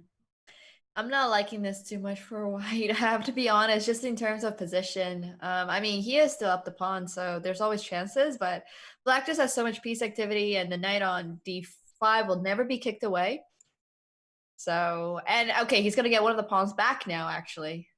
And the good news, I think the best news for GripX is the lead on the clock. And in addition to that, when his pawns are attacked, he can react. And that's the thing that I keep talking about, is that PogChampers, they react sometimes when they shouldn't directly to the threat. Here, the immediate threats can be parried. And so, look here, the pawn on b7 is under attack. Move your pawn. Play b6. Oh, that's not a good move, because now your queenside pawns are in more trouble. The knight was so good on d5. Now there's more drawing chances that they've taken away all the minor pieces, and it's equal pawn. And this is also a rook end game, so I honestly think that white has pretty good winning chances, with just the fact that his pawns are a little bit more solid than black's right now. Yeah, that trade was not in GripX's favor. And these pawns on c6 and a6 now are easy for forsen to target. Rook a3 or rook c3 coming next. And actually, rook a3 will directly win this a pawn. And the rook on h4, it stole a pawn. That was the good news. The bad news is it's far away from the queen side and cannot help in the defense over there. Exactly. He trapped his rook off from defending because he can't go to the h6 square, while white's rook is very active and it can easily attack black's pawns. And here goes forsen. Rook a3 played quickly, mind you, so that he could take the a6 pawn. And 2 minutes and 12 seconds. So we like forsen's position, but what do you make of the time situation? Does that give GripX much better chances to survive this? I honestly think that the time is not a big deal in this position. Both players are going to be playing pretty fast anyways, just because there's less pieces on the board. And, you know, the ideas are fairly simple for them. It's just, you know, you go for pawns, you go grab the pawn. I'm sure both of them know that they need to pass pawn in order to win the game. So I think that the time is a little bit, I don't know, actually. I don't know. Yeah, considering that forsen came back almost came back last game when he was down 2 minutes, and then he equalized on time. I think he can manage being down a minute. I was going to add something, but it slipped my mind. No, I think that here, GripX is doing the right thing by putting the king on d5, because white has an extra pawn, but it's, you look across the board, like, wait, doesn't white kind of have extra pawns in different locations? There's an extra pawn on the a file. There's an extra pawn on the d file, an extra pawn on the e file, from white's point of view. For black, you have an extra H pawn and an extra C pawn. So it's not a symmetrical pawn structure with just one extra pawn. The pawns are split across the board. Yeah. Yeah, now you can go, Nemo. No, go ahead. I was just gonna. Yeah, speaking of the pawn structure, we got that backwards pawn on e3 that black could have easily attacked with like rook e1, king e4, but white has some interesting defense with the rook from the 7th rank as well. Yeah, but he's going for the other pawn island. He's keeping the rook on a7 tied down for now, and unfortunately for forsen, he can't play pawn to a4 because that loses the b3 pawn. So rook on b2, it just slides between these pawns and prevents them from moving. That's very annoying. And for forsen, I think he should move his king. He does to f3, which can open up e4 check in the future. However, the e pawn is needed to defend the d pawn. Frustrating situation. Yeah, I think what's really going to be forsen's winning point in this endgame is the fact that his e pawn is already a pass pawn. That's going to be so important for him. I mean, obviously right now, black's king is still right on top of it, but I don't really like b4 because it opens up. Now the king will no longer be on top of the pawn. So if he doesn't play it. Okay. They're playing. Oh my god, what about b3 fast here?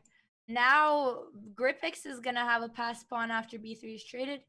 Now anything could literally happen because that pawn on b4 is gonna be a monster of a pass pawn. It's I really don't know if he pushed. can even stop it. Well, here comes rook c5 check though, and you can win another pawn. I think that even as the evaluation bar swings towards equality, I believe it's much easier to play with the extra pawns here than it is with the pass pawn. Because definitely. In endgames, you want to focus on the quality of your pawns, not just the quantity. But here, rook to b6. Your rook is already behind the pass pawn, and then the d pawn runs free. Or the g pawn runs free. You have your choice. Whoa. Whoa. Oh, that was a good That move. was an interesting move. Yeah, it scared me for a second leaving the rook trade, but But you promote, you promote just fine. But now he has to play rook b6 basically. Yeah, and then it's pretty comfortable play for white. Nice. All right. He could have taken on c3 and they both would have promoted at the same time. And that would have been a winning endgame for white as well because you do have the pass pawn, but it's a little difficult to play that. Oh, okay. Rook d3 now. Get behind this pawn. That's what you need to do. And he does it. Yeah, I don't even know how white should respond here. Rook b7. This is going to be a draw theoretically. Or wait, is this a theoretical draw? I don't know. He's going to lose his pass pawn, right? Huh. And Gripix, I'm looking at his camera. He seems a bit nervous, but he brings his king to the right square. And this is a big issue for forsen. It's he pushed his pawn too far. You may be saying, wait, aren't you supposed to push your pass pawns in the endgame? But if they're too far away from your other pawns, your king, they're just going to be tracked down and won, as this pawn d7 is now. Yeah, I think rook c6 is the right way to go. Just accept the draw here.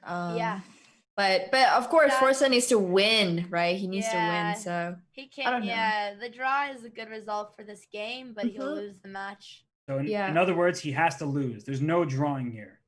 Yeah. You might be wrong about that Armageddon now. Robert, your fortune-telling skills. I should have asked you to put something on the line. Yeah, we should have placed some bets on this. Put your eyebrows on the line. You were so sure about it. I put my dignity on the line. I mean, what more could you ask for? Yeah, what more can we want?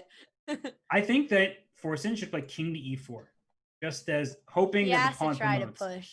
And then he'll push his g pawn. These endgames, even though eventually white will have to sacrifice this rook for this brilliant pass pawn, if white can get the king up the board and start moving the e and g pawns, it won't be that simple for black. Uh-oh. Oh, I think he's going to trying to gain more time, but this is going towards a 3-fold repetition. King e4 here. That way, if black queens, then you get the check in. That would be sneaky. But also, it's a that draw. Is a draw. It's a draw. And Gripix, he holds on and he wins the match. 1.5 to half. It was a good game. It was a really, really high quality game. It was a good game. Very impressive endgame coming from this level too. I'm extremely impressed by how Gripix played in this match. And for forsen, he was so close to winning the second game, but he went queen f7 check. I'll just hold that position. I know. I can't believe one more time. That win. Yeah, that was a tough moment for him, and he was so focused on the checkmating attack when he was up material that I guess he didn't realize the queen defended the f7 square, and that allowed Grippex to get away with it. So we are going to go on a quick break. When we return, we will have the players for an interview. You will not want to miss their thoughts in just a few. Mm-hmm. Didn't you have mate? No. Because I was in check. Our accuracies. That was a bad game, dude. I need to watch. I need to. So that was.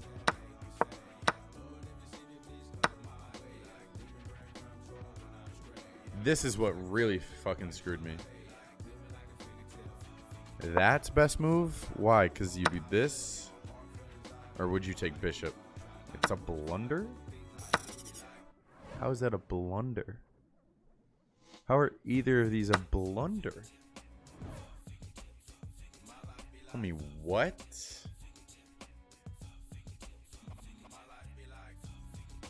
What?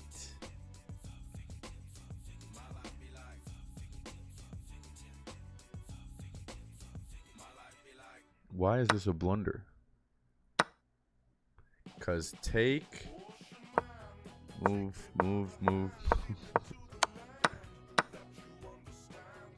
Huh?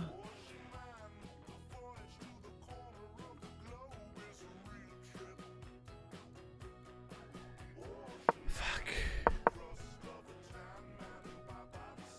Oh boy, I didn't see your match. My matches start in 9 minutes. This is just a game against a friend. Missed win?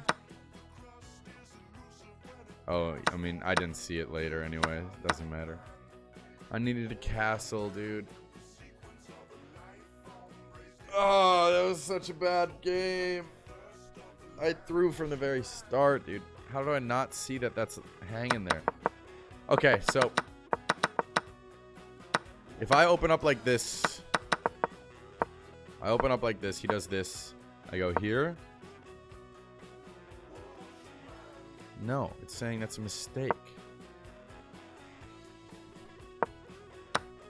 But I hate how this turned out. I don't like this. Because the event that he takes and I take, I don't understand why this is good for me.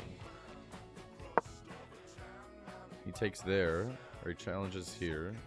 But he wouldn't do that, cause or I guess he would do that. That challenge goes here. And then I go here. Why is that a blunder? What am I missing? Oh, duh. I knew that. Okay. Wow, my chess brain is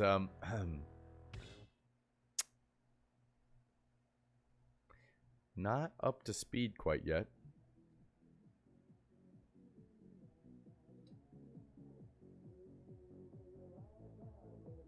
Oh, I'm up a piece. Oh.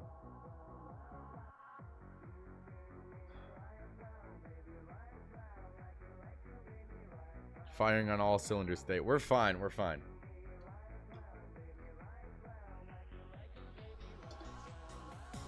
I do. How do I go to previous matches? My matches are starting soon, so I have to beat.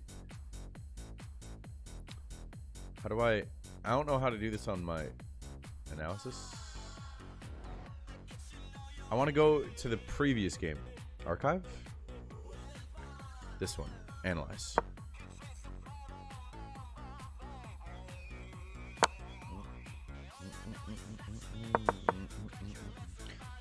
Okay. So that's fine too.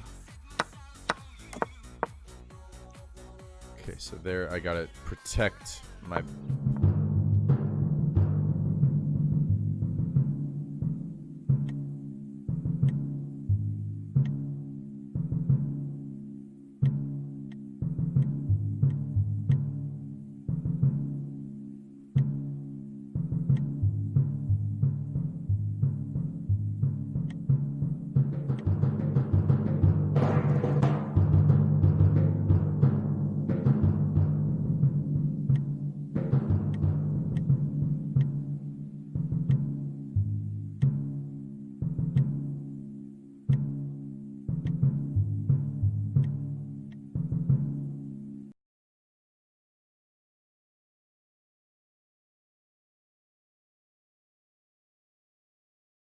And as we return, we welcome both Gripex and forsen to the show. Thank you both for joining us. And Gripex, congratulations on what was a very hard-fought win. Yeah, thank you so much. That was definitely nail-biter for me. Like the last game, I was so nervous on what to do. Yeah, and forsen, let me ask you a quick question because it seemed to get away from you in the first game. At this moment, the opening was very interesting, and the knight g5 move, was that just an oversight by you that you wish you had back? Yeah. I haven't been in that situation ever doing this. I think it's petrol defense or something, where it's so crowded there, and I didn't have a threat. And I was thinking for the longest time about taking the knight, but I figured that's so awkward because then I have to retreat the bishop and they get a good pawn structure, so I was like, I'm just gonna back off. But then I didn't realize he had 2 attackers on that square for some reason. So yeah, I just blundered early on, and I was just trying to win a very hard game after that. So I was just and unfortunate.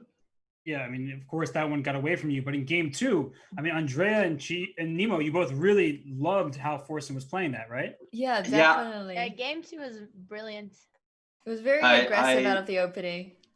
I never met someone who retreated the knight back to the original square, so that threw me off so much because it's not the proper play at all. So I was like, wait, I should be able to capitalize on this, but I didn't know how because I never faced someone who actually went back to original square. So it messed up my thinking, and I missed en passant, I think, on when he pushed the middle square, and then I lost a rook for a bishop. So that was kind of like, I felt bad. And then I had a mouse flip with my bishop when I was gonna go up to g5. I dropped it on d2, I think. Here you were trying to go to g5. Oh. Yeah. And I dropped it to d2. So that is very unfortunate. Yeah. But on your end of things, Gripex, your position was very good already at this point. You had won some material, and you had not seen this opening before either. So can you tell everybody what it's like to get into a new position when you're already probably a little bit stressed out playing in front of so many people? How do you calm yourself and find a response? I'll be honest, I just like the knight retreat. It just seemed logical because I couldn't find a square where it would actually make sense, where it wouldn't like immediately get threat somewhere else. So I felt like retreating it back and then repositioning it on e7 instead would be better, just to help me like control the center a little bit more. And Nemo, you want to tell them what you were looking at during the game after rook e1 Oh yeah. Here forsen had an amazing move with knight g5.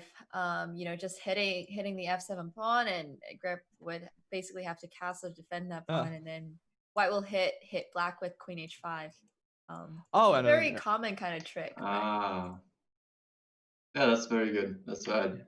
I did not see that. But now you know this idea for future. I was very far behind in development after it. I tried to scout forsen a little bit, but I couldn't find that many games other than e4, like very standard openings. So I got very thrown off guard on the second game, and he played it well. And that was one thing a little later in the game where I felt like he had a better chance with some proper trading, I believe. Yeah, I fucked up my queen. Yeah. I fucked up the queen for sure. I don't know. I was down so much on time, I feel like, at that point. So I just I rushed it too much, basically. Actually, sorry, go ahead. Oh, you're good. I have a question for forsen here, just about your mindset. So, like, here you probably felt like you were completely winning, and I noticed about you have a really strong fighting spirit. So, like, we were talking about a common obstacle for chess players is going from completely winning and then having to fight to not lose. How did you manage that mindset from going from queen f7 and then almost winning endgame at some points? How was your mentality? I was up a pawn, and I had a knight for sorry, I had a bishop for a knight. So I was clearly like up, but my pawn structure was pretty bad. with the one pawn in the middle. So it was very hard to capitalize on the bishop when the knight got such a good position in the middle. It was really hard. But then I figured in the end I might as well force draw because it was winning for him, and I think a draw is better than 2 losses in the That's a scoreboard or good something. attitude. I like that So, attitude. Yes. It was a nice, impressive draw to find there. Yeah. Yeah, You played honestly, really, really well. I mean, this endgame was really good. honestly, it was a really good game between. I don't know where I made a mistake though in the end. Could I have won there from this position? It's a draw here. Yeah. Well, Yeah, mostly a draw. Yeah, you could trade the rooks here, and then that way you queen at the same time. So and I have 2 pawns. Yeah. black goes and gets the queen, and white does the same. Your king may fall victim to a number of checks, but of course, white has no chances to lose and only good chances to win. So that was the last opportunity. But credit to GripX for putting up really stubborn defense throughout that whole endgame down a pawn. Yeah, it was really intense games, I must say. I definitely felt the pressure in game 2, and yeah, this group is very, very close in terms of just all performance, it feels. Yeah, and those, GripX, you deserve a huge congratulations because forsen is a very strong chess player. And for you, forsen, I feel like you still have a lot of good chess left in store, and we'll be seeing more good moves from you coming up. For sure. Well, thank you to you both. It seems like the producers Congratulations, are. Yeah, congratulations to both of thank you you, thank you today. guys. Good games, Forsen. Congrats, man. GG's. GG. Good games, guys. So we are about to begin Scissors versus Call Me Carson Live. That is about to take place. The players, I believe, are getting set. And so, I mean, I'm excited. I'm excited to peek into both of their streams. They would both like to put on a show. Carson with his music, his jamming. Scissors, whatever ruckus is going on there. Sometimes he's distracted by his dog. Sometimes he's jamming. Sometimes he's complaining about pain and agony in chess. So they're entertaining to watch. Yeah, this is going to be a very, very, exciting game too. They've got a lot of personality going in, and we'll see that on the board as well. They're 2 interesting personalities. Well, we'll be able to see Scissors' personality in full display while we take a quick break. And when we return, we will have Scissors versus Call Me Carson live in the next match from the Chess.com Pogchamps. All right. Poppy with $100 donation. Mike's kind of low. It was just far away from my mouth. $100 dono from Ruski Poppy. Can we please get some love in the chat? Oh my gosh. Thank you so much, Ruski Poppy. You did not have to do that. I appreciate that so much. Everybody get some love in the chat. Ruski Poppy does way, way, way, way too much for me. Like, actually, way too much for me. So thank you, man. I hope you're doing well, and I definitely appreciate all the donos all the time. Thank you.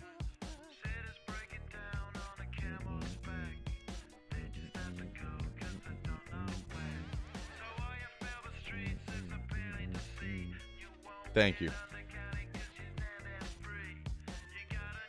Good luck today. Thank you. Hopefully, and I mean hopefully, I'm not winning in the second game and leave a hanging rook. That would not be fun. It still haunts me. And hopefully, if it goes to Armageddon, I realize that I have 5 minutes, no increment. Hopefully. Oh my god. I'm going to lose my mind if I make the same mistakes as last time. Yo, Max Zach, thank you for the 800 bits. Ruski Poppy again, $100 dono. Pog you, dude. Thank you so much. I have faith in you. You got this. Just concentrate. Visualize the win. Got this. Jack D7, thank you for the 2 months. TSR, thank you for the 2 months. Dennis Delk, thank you for 3. All right. Easy claps today.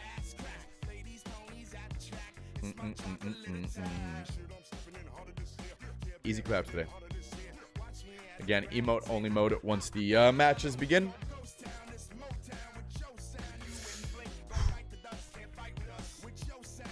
Hydration's half the battle.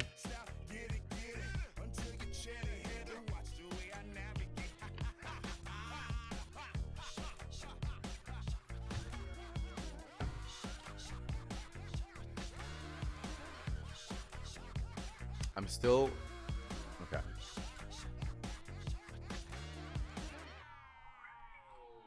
Is there live commentary to this? Yeah, if you go to twitch.tv/chess. I don't know who's commentating today, but twitch.tv/chess. But also feel free to keep my stream open too. Please love me too. Don't abandon me like my Ooh. Hi.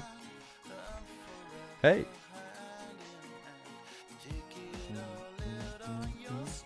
Simon from staff here. Hey, Simon from staff here. Hello, hello. Hello, Simon. What do we, just let you know, we'll be starting in about 90 seconds. Bring it on. Get me in there. Get me in there and get him out of there. Get me in, get him out.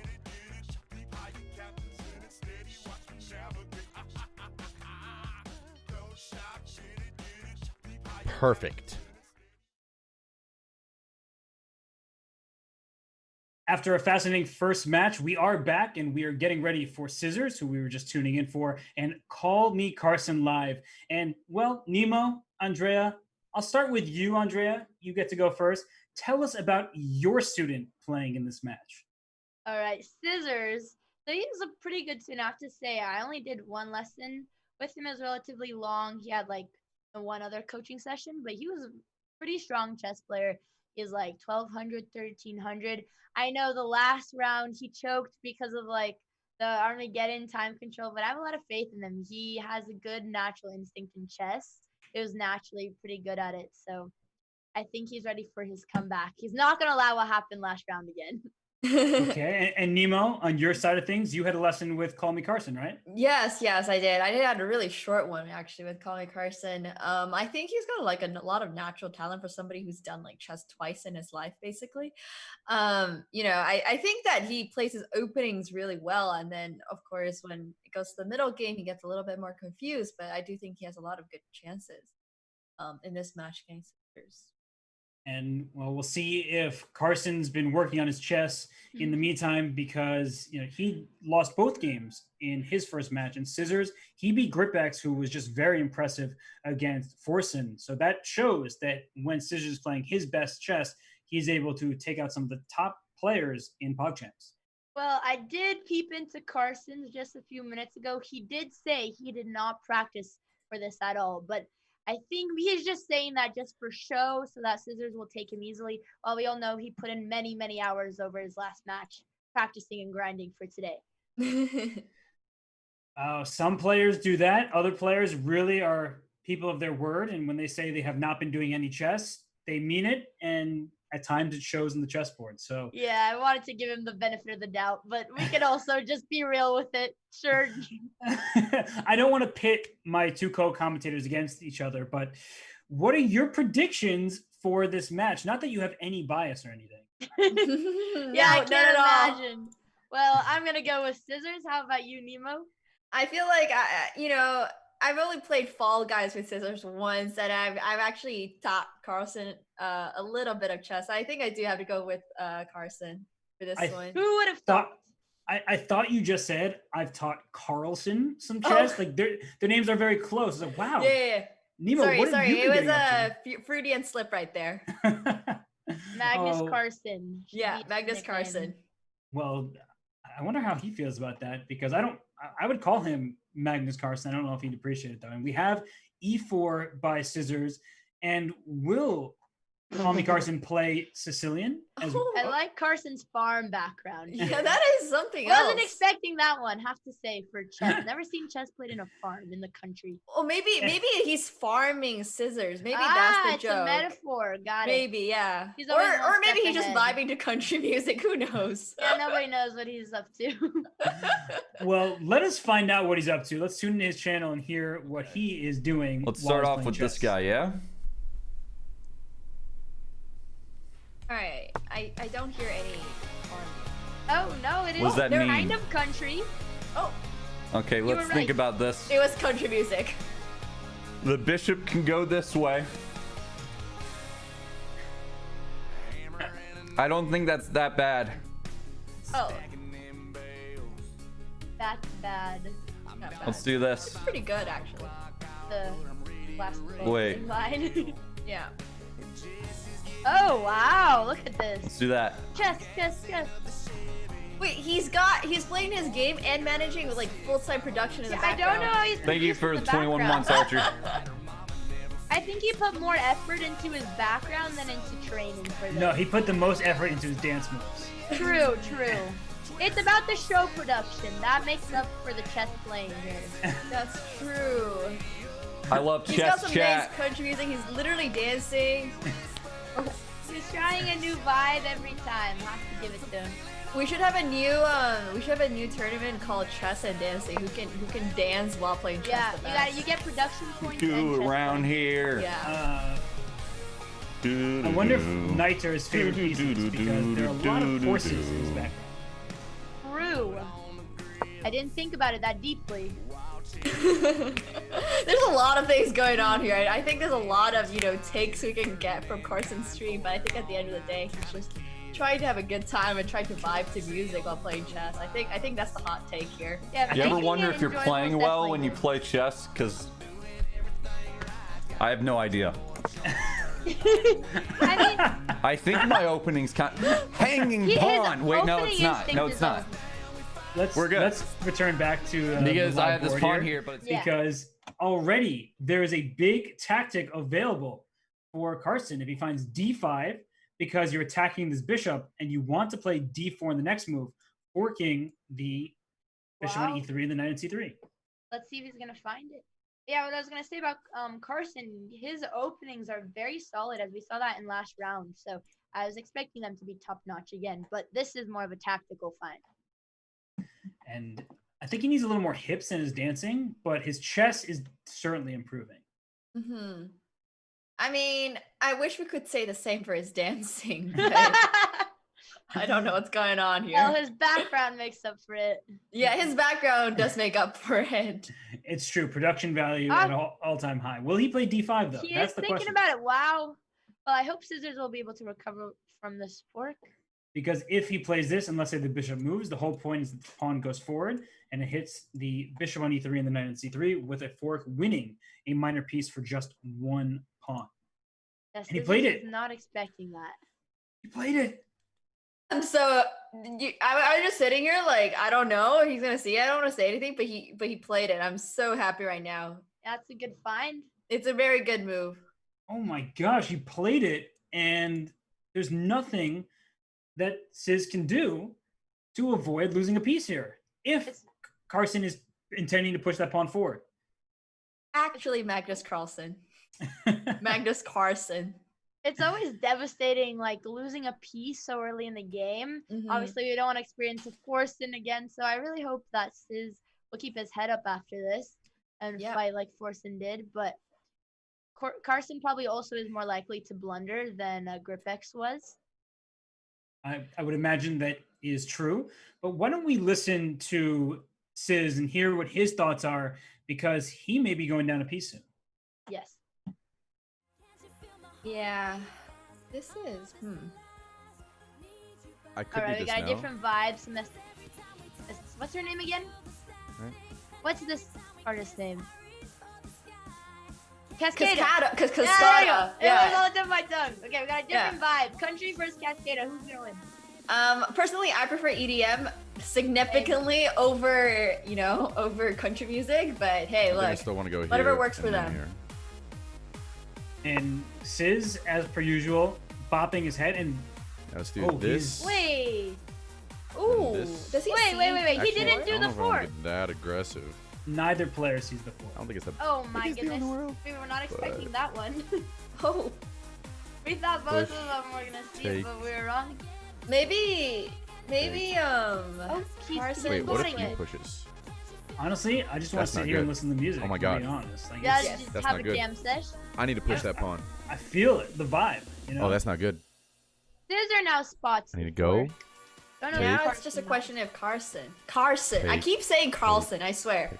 I need. Carson. Oh no. Carson Oh sees the no. fork. Oh no. Oh no. He has a fork. And He sees it though. Moment of Don't realization. See it. Don't see it. You don't see it. He's You praying. simply don't see it, Carson. Just You're don't see it. blind as a Yeah, yeah. bat. Just, You don't just, see just it. tell Carson You to don't not see see it. it. Don't do it. No. No. No. No. No. don't No. see No. it. Come on. Come on, please. He's just I praying think for I the want to best push that here. pawn. And now he's making fun of Carson's vision. Oh, That's God. not cool. The guy wears glasses. I know what it's like. Oh, he is making. Wait, how is he making Not like this. fun? Not like He this. said Not he's like this. blind Not as a like this. bat. Not like this, Oh, dude. oh, maybe Carson. really because of the glasses. No, I don't Carson, think it was buddy. that He was deep. just. I was joking. He was just. Oh, Carson. okay. I was like, I don't think he thought it out that much. Don't take it too literally. There's nothing to get out of that, right? Just don't see it. He's telling Carson nothing to that I can echolocate and not find Really people. threaten if he pushes this. Dude, why is he I taking think so long? that This is stressing me out. Carson can see the fork because I remember I taught him what forks are. Oh, he doesn't see it. Never mind. I take it back. Yeah. Okay, I so feel I now take it's it back. push. To bump Take. into Carson, he is just jamming, has like Take. no No. intent Take. to look for tactics. Take. Yeah, he's Yeah, just we're good. Taken up by the backdrop. Well, he's we're doing whatever he wants to do. We're bringing Carson back on screen here with both players as we have our analysis board. Queen b6 was the choice of Carson, which is generally speaking a pretty good move. It did leave the d5 square lacking one defender, but Scissors so focused on black pushing d4, he doesn't even think that he can take this pawn on d5. It's the tunnel vision. And well, Andrea, you worked with Scissors a bit. Do you think that's something that he has been struggling with, or just in this particular moment, it was so threatening that he decided, I need to avoid it and avoid it immediately? I think this is a common issue for all. I mean, same with Hafu, who I was coaching, but not just Scissors. Like most beginners, when they're so scared of a threat and they realize that their opponent don't see it, like their only goal for the next move is to prevent it. So not just Scissors, but I think it happens a lot in general for beginners. I would definitely say that's the case. And well, now that the center has opened up and there's a bishop on e3 staring at the queen on b6, that's very dangerous for Carson because that knight will try to jump out of the way and get a discovered attack. But look at Carson go, Does not stealing care. upon the center. Does not care. Just grabbing that pawn, you know? Carson has like no sense of danger, but it's okay. Yeah, it's fine. Honestly, He's like, you know, like queens on diagonal, whatever. Oh, there's a fork, whatever. Let's just play with the horsies. I'm not sure. I mean, he's quite literally playing with the horsies right now with the background that's going on. So you know, there's literally like horses running around his back. Like he has every right to play with the horses in this game too. Oh, Scissors. Well- That works too, actually. Carson's just on the Old Town Road. He's going to ride. So he can't get no more. Nice one, Robert. You know one pop song. Good 10 points for Whoa, that whoa, reference. What do you mean I know one song? Are you kidding Not me? a boomer. Take Wait. my horse and Old Town Road. Bro, you think I don't know other country songs? You don't think I know Country. I'm talking about pop here. That is not. That is I'm not not a sure country Old Town song. Road counts as country music. I'm not sure. Oh my god. It's okay, Robert. You're cool. Don't worry. You know, Yeah. Old Time Road. You're one of the cool kids now. You're no longer a boomer. You're a You're zoomer an just for knowing honorary that song. zoomer. You're an honorary You proved zoomer. yourself here. Yeah. Honestly, getting told that by the two of you is one of the most meaningful compliments I've ever received. So thank you so much. I'm going to stop talking. I'm done. I am retiring You from didn't commentary realize the right now. sarcasm, but it's okay. It's good to take your co-commentators at their word because they shouldn't lie to you on camera in front right. of 32,000+ people. So That is a terrible thing. I would never do that. I would have It's expected okay. better. I mean, honestly, Andrea and I would love to be honorary boomers too, but here we are. You zoomers. Well, let's just listen into Carson so I don't have to be hurt by my coach. Good call. Good call. Good call. He just burped. Thanks He's for the commentary, literally Robert. only in it for the music. Oh my god. He sure knows how to put on a show, though. Wait, is he like trying to ride a horse right now? Like, what's going on? I'm just concerned he hasn't spotted anything about his queen. He's. Hey, look, he reverse pinned white. That's a good move. Rook D8's a good move. Just reverse. That's true. That's true. Maybe he does see it and he wanted to counterattack. I can't stand 100 Gex either. It wouldn't fit the vibe. Look at this hill behind me. Look at this very real hill, right? Why would I play 100 gex out here? What do you want me to disrupt nature? Do you want me to make nature go back to a time that I don't know what you're asking of me right now. I'm trying to play chess. How much time does he have? Does Let he me even play see how much chess. time he has? Because I You don't see it know? on his screen. Yeah. Chess and country Plus, music. That's his my clocks thing. are Everyone knows that. True. Where are his clocks? Wait, did you hear that, by the way? Chess and country music, and Old Town Road is country. So I hope. Wait, he said that? No, but I'm saying. Oh, it for him. country. No, honestly, I think what he's doing is genius. Like the They call me double countryside pawns, by the way. vibes help with all the anxiety from chess, so he's calming himself here. Did you hear what he just said though? They call me double pawns. Wait, Yeah, I is didn't that really a? get that one. Is that his new? Is that a play You're gonna off have to of move that double ass. X, or is it just- You're gonna have to move that ass. You're gonna have to move that ass. Okay. Oh my god. Okay. All right, this is an important point on the board. Yeah, let's come back to. Comment on the- it. Getting tactical. Oh, that was something, wasn't it? So this getting really sharp, and he saw, if we just go back a moment here, when he went e5, he saw that the knight should be pinned to the queen. But I tell this to everybody, just because a piece shouldn't move doesn't mean that it cannot move. So knight takes c6 was a very good response by Sizz. After rook takes d1, knight takes e7 check. Andrea, you've done a great job. I am proud by his tactics, have to say. He was a little bit worried about them. He was telling me, oh. I was proud. Spoke too soon. I was so too soon. I'm Dude, rushing. every time I'm never saying anything, especially when it's my student. This Well, is let's like, listen to Sizz. Oh no. oh god, dude. not again, scissors.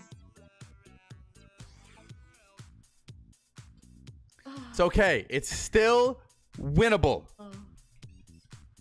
Wait, dude. Wait. How long has that been there? That was the. Oh my god, dude. He just saw the queen. What am I It doing? wasn't tactical. Oh my genius. god. I'm rushing so much, dude. I told you he was insecure. Checking about there. puzzles here. Ah! He realized at least, No, right? He dude. realized. He just hate realized everything. now. I mean, the I good part is he hate realized. everything. You know, Yeah, that's it's all better good than stuff. having I'm no clue I'm about it. done, dude. Yeah, I mean, you saw it before No, dude. Carson No. plays it. Not like That's this. always a win. There's always something. What is he to be doing? positive He's got to move his queen. I get his. Okay.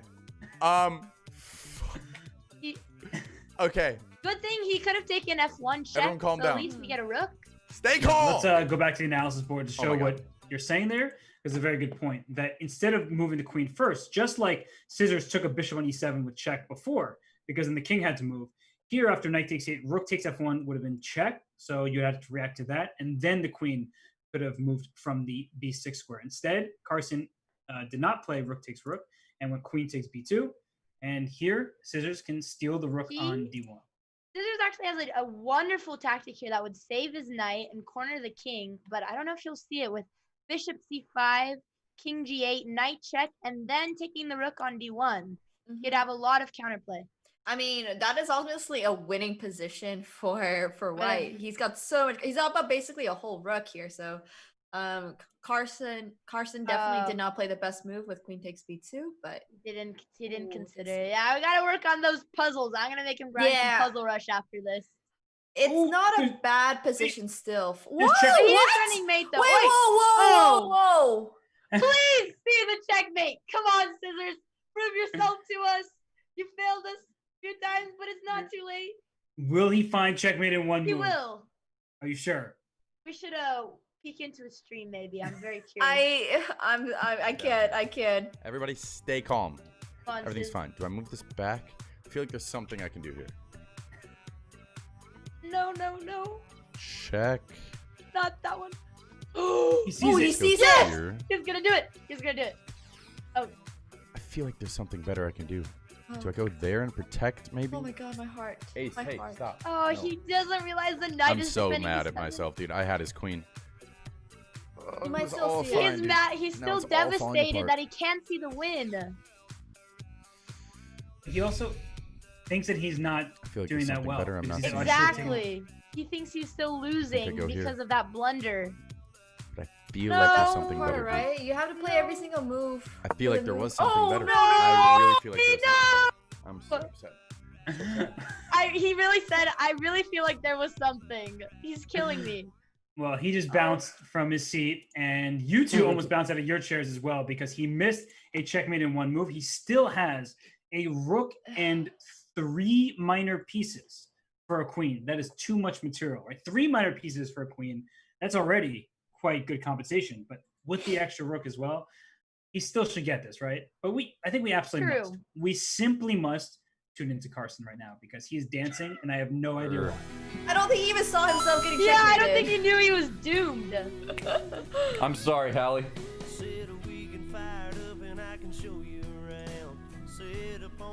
Honestly, that's how I want to live. I want to not see any of these royalty things. free stock footage.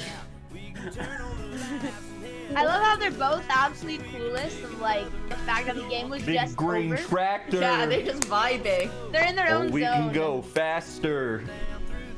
He's literally like doing advertisement for stock footage right now. Yeah, what is he? Is this a Don't sponsored stream? matter. I know, he doesn't see anything. Honestly, look, if I could play chess like Carson, I would be 10 times happier. I'd be 100 times happier. He's just not too emotionally invested into the Big game. green tractor. Yeah, like if Good for you. yeah, you know, I wouldn't freak out every single time I got almost checkmated in one. This is What he thinking about? yeah, you know, I wish I could play It's like an Carson, easy man. move. I You wish just I take my could. pawn, and then you I think basically this like is what I aspired win. to be. Am I crazy? What is happening with his various backgrounds? Yeah, I'm confused about the trap. It looks like my driving. looks Literally, like and then the yeah. fire. Yeah. This is giving me Well- PTSD. Andrea, I heard you like to play bumper cars. It was once, okay? We all make mistakes.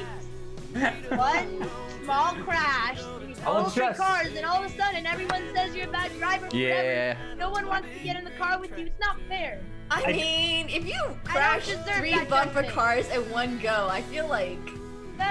Yeah. Well, they weren't bumper cars. They were real cars, but yeah. okay, that doesn't make it any better. I mean, I don't want to lie. Wait, how does that make it better? Well, let's go back to the analysis board, mainly so everybody can see your face when we make fun of you for getting into a car accident. Although I'm glad you're okay, first and foremost. Yeah, we're very glad you're okay, Backdrop but just gave me a little bit of PTSD there. Felt like my driving all over again. It's okay though. I like the horses are back. Much easier on the eyes. Well, this position is dominant for Scissors, but what do you make of the clock with both players at 2 minutes and 30 seconds? Carson has a queen, and we were listening in to Scissors before. He was saying, I can't believe I didn't take that queen. He seems frustrated with himself. Will he be able to calm himself and win this game? Because he does have a great position. I really hope he can get out of that mindset because it was totally like tunnel vision again, missing that win. I know time pressure was a main issue for him in his Armageddon match, but it's good that they're close on time, but I don't know if he can get out of the pressure.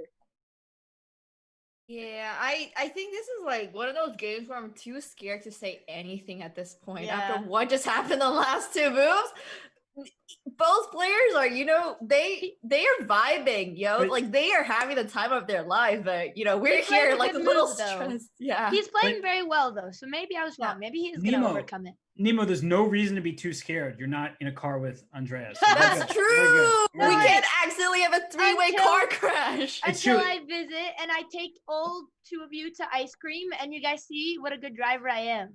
I'll Well- walk. I deserve Thank you very much. redemption. Yeah, yeah. I will No. walk. No. No one ever wants to drive with me. It's not fair. It's very lonely. There may or may not be a reason there. It But was it's okay. 2 We can years take the ago. horses. Andrea, how about this? We'll take the horses. We can drive the Okay. horses to ice cream place. Yeah, horses in Canada, in the big city. Sounds like a great plan. Yeah, let's do it. Well, speaking of great plans, look at this queen on h4, hitting the knight on e4, and behind it, the bishop on a4. So will Scissors just react by moving his knight out the way? And in which case he may drop his bishop down on a4, or will he protect this knight with even, oh, Nice. look at that move. Great He's move. definitely more focused now. I think he got his head back up after that mindset turned down, and he just has to play a little faster. That was a very good move, and he's down to 1.5 minutes, and we saw him in the Armageddon game. There was no increment in that game, but he once he got himself into time trouble, he was not able to find the strong moves that we've seen him play in other moments. King to e8 by Carson. Yeah, so this is kind of where you can see Carson's lack of experience in like middle game positions. With queens on the board, and his rook has not moved the entire game yet. He's moving the king to the middle. Oh! And now it's a free queen. Botez Gambit. And Scissors doesn't see it, of course. Oh, he saw it. It's a Botez Gambit declined. Okay. Yeah. Okay, he's going for checkmate. Maybe there's something. Yeah, there was a check and then hitting the queen. Instead, he took a pawn, the more direct win of material, but it's just not as much material. King to e6. That king is going to get, it's going to get checkmated at some point, right? Yeah, I think it's coming. Oh, good move by Scissors. Bishop b3 check. So is that king going? It is going to f5. I knew I didn't need to ask the question. Yeah, is that king coming up? So he's not going to play g4 check. I have a hard time imagining why. Why don't you think pushing that pawn? Because it makes your king weaker, and if you don't see an immediate checkmate, that's a very risky move to make. So well, there is like almost a checkmate in two, right? With after g4. I mean, it depends on where Black's king goes, but with the way that Carson is playing this, I'm not surprised if he wants to put his king on e4 at this point. I feel like Scissors will see g4 because he's going for all the checks possible. But I don't know. It's also time pressure. He's down a minute, under a minute. You probably taught him don't push pawns in front of your king to make your king less safe. True. He went knight d6 check. I was wrong. Well, maybe it's a good thing then that he either took my advice. I don't know. Ooh. Oh, yeah. Oh, Bishop. okay. Look, Scissors is going for every single He pawn had piece another checkmate, or no, he didn't mind. Yeah, I mean it's close, but if he takes all the pieces, then Carson at some point won't have any, and then we can like fully commit to the checkmate idea, right? Wait, Nemo, is that a good strategy to take all of your opponent's pieces? Well, usually it's a totally fine strategy. I don't think we'll see a stalemate from Scissors. Like, this is just one of those positions where at some point Scissors has to realize he's completely winning. Black's queen's not doing anything. He's got the upper hand in this position, actually. But in the meantime, if he takes every single piece, then Black will have no counterplay, and that would just boost Scissors' confidence. Well, look at the clock, by the way. 41 seconds for Scissors. He did just make another very good move, defending both his bishop and his knight at the same time, putting his bishop in a more advanced square.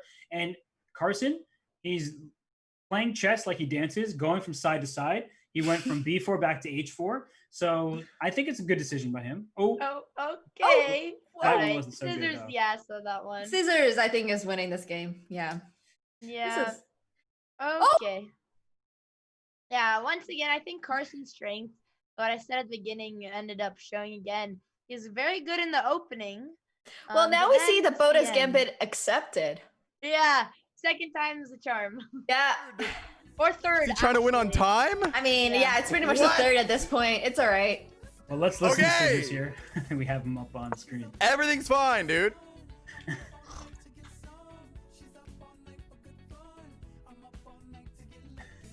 As long as he doesn't. All right, I guess.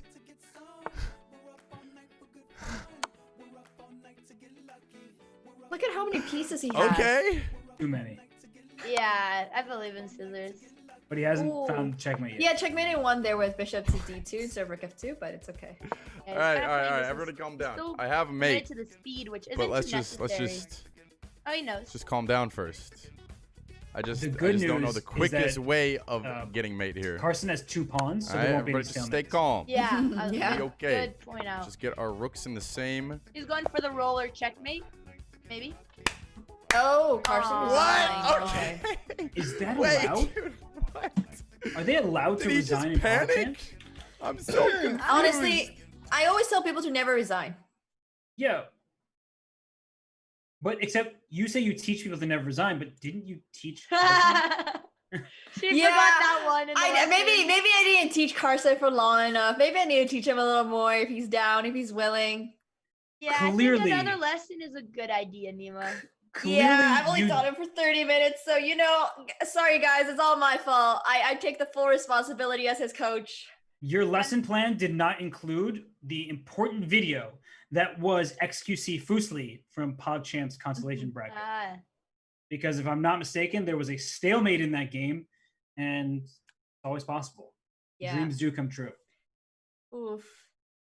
This was a rough game for Carson. I wonder if he'll play, with a little bit more determination as white. Yeah, maybe the he'll next play a little game. more carefully. We'll see. I mean, to be fair, he was vibing. He was dancing to his music. He was having a good time, Maybe we Which need is to important. we need to bring maybe a vibe point to PogChamps as well. True. Who's vibing the most? That's a very good idea. I feel like Scissors was also vibing because he had kind of a variety of songs going on there. He was telling his chat to calm down nonstop, which is, I mean, that's what streamers do, right? Or himself. I think he was talking to himself more. Yeah. But I thought it's just a staple of streaming. It's just telling your chat, even when you're not even having your chat open or reading anything, to tell them to calm down. That's not what people do? No? Okay. I thought he was Look talking at to himself 'cause Carson. I know he's panicked. Look at Carson. Look at What is He he has doing? a photo of Hikaru. Oh my goodness. Oh my gosh, he's in the Zach Brown band. Dude, Carson never fails to surprise me. Yeah, I think even though he lost his game, he's I think he won in our hearts. He did. He really did. We gotta give him some show points. Just a +1. Yeah, I think he has +1 deserves style points over here. There we Oh go. my gosh, he was listening to Chicken Fried. That I with know that Hikaru in the background while he is producing his own show. He's unbelievable. He's very good at production. It's Not. we are lucky to have him competing in PogChamps. Yes, it is an honor to have his extra production points for our chess show here. When are they going to get the next game going? It feels like that will happen in just a few. Maybe they're having some production that needs to be done behind the scenes, and well, I'm being told the game should start in less than a minute now. I don't know if they rematched each other yet. I think Scissors hyped over his win, and Carson just always is in his own zone and out in the field in the country, so he won't be hitting the rematch. You know what? I'm going to learn from Carson. The next time I play in an official online tournament, I'm going to do the same thing. I might be playing the online Olympiad or something, but I'm going to have country music blasting in the background. I'm going to have this, all the amazing stock footage going on. I think that's what, really, really interests people. Because I am a fan of the stock footage. the stock footage was amazing. That was amazing. That was content. We got the game going. You both are probably going to call me a boomer for the reference I'm about to make because you may not even know what it is, but I really think we should get some Bob O'Reilly from Call Me Carson. Yeah, I don't know who that is. It's a song. I don't know that song either. Oh my that gosh. That makes me feel much better. No, it makes it. High five, Andrea. It's because you're on your own. You two don't know good music. That's the problem. It's a country song. Wait, but have I you don't seen believe country is good music? Have you seen Andrea's Chess.com username? It's literally Mobamba. Yeah. Okay, I'm not saying that's a good song. Wait, can we, well, first of all, we'll get to that in a little bit later. However, look at Carson's setup. Who taught him this, Nemo? I won't blame anybody in particular. I didn't teach him any of this. I taught him absolutely nothing except one line in the Sicilian. Whoa. Yeah, I take no responsibility for his white openings. Okay. He did play the English last round, so that is his opening, but I don't know about this line. They're not paying me enough to babysit you two Zoomers here. Babysit, we're educating you. We just haven't That's true, you are. So let's educate the viewers. We should be getting paid. And talk about knight g4 trying to attack this pawn in f2. What do we think? Is Scissors going to find that move? This is the fried liver but reversed and he missed. We actually had a game where we talked about that idea. But it was not against the English, so I do really like Carson's response with bishop e3 because he traded off Black's very active bishop for his bishop that had previously been undeveloped. And this pawn structure to some may look bad because they're double pawns, but the semi-open f file in the future will be good for his rook. That will get there. Mm-hmm. Yeah, I mean, this is a pretty solid structure for Carson. I just wanted to say, to be very, very honest, I taught Carson for 30 minutes. The line I specifically taught was the Sicilian, with him playing black. So, we're already seeing him play the English. So nothing to do with me, chat. Nothing to do with me. Just putting that out there. Nothing to do with Nemo, she says. We do not blame Until her. he wins. Until he wins, exactly. and then I'll take Then you responsibility take credit. again. That's how you do it. It's like, oh, I taught him this exact sequence in the end game. That was all of Yeah, our that lessons. was all me. Well, I do think I remember seeing Carson have a lesson with Anna Rudolph, so he did work on chess there. Maybe not as much as his background and the horses that are galloping across his screen usually. But let me ask you, Andrea. Here, scissors, black pieces, extremely solid setup. He just made the move h6. Do you think that this is the type of position that he feels comfortable in, or would he prefer to have this from Carson's perspective? I'm honestly not too aware about scissors openings. That wasn't something we focused too much during our lesson. So, no, but I think he's gonna be aware to not fall for the same trick that he noticed a little bit late last game. But he hopefully won't choke here.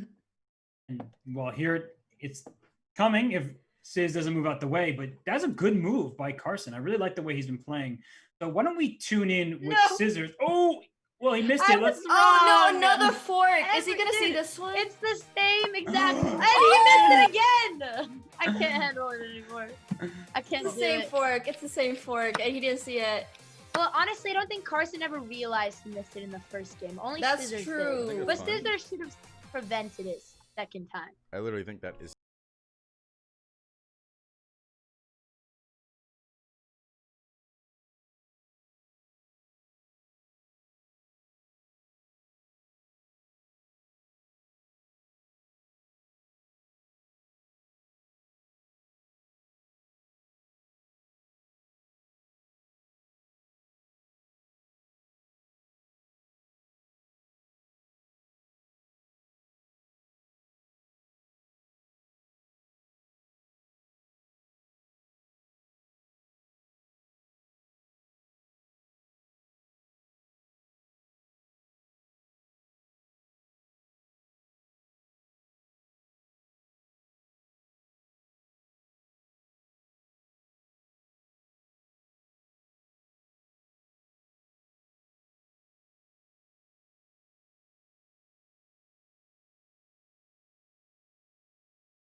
I hope he executes his plan he was making. Oh, there we go. He did. Great. That's a good move. Very good move.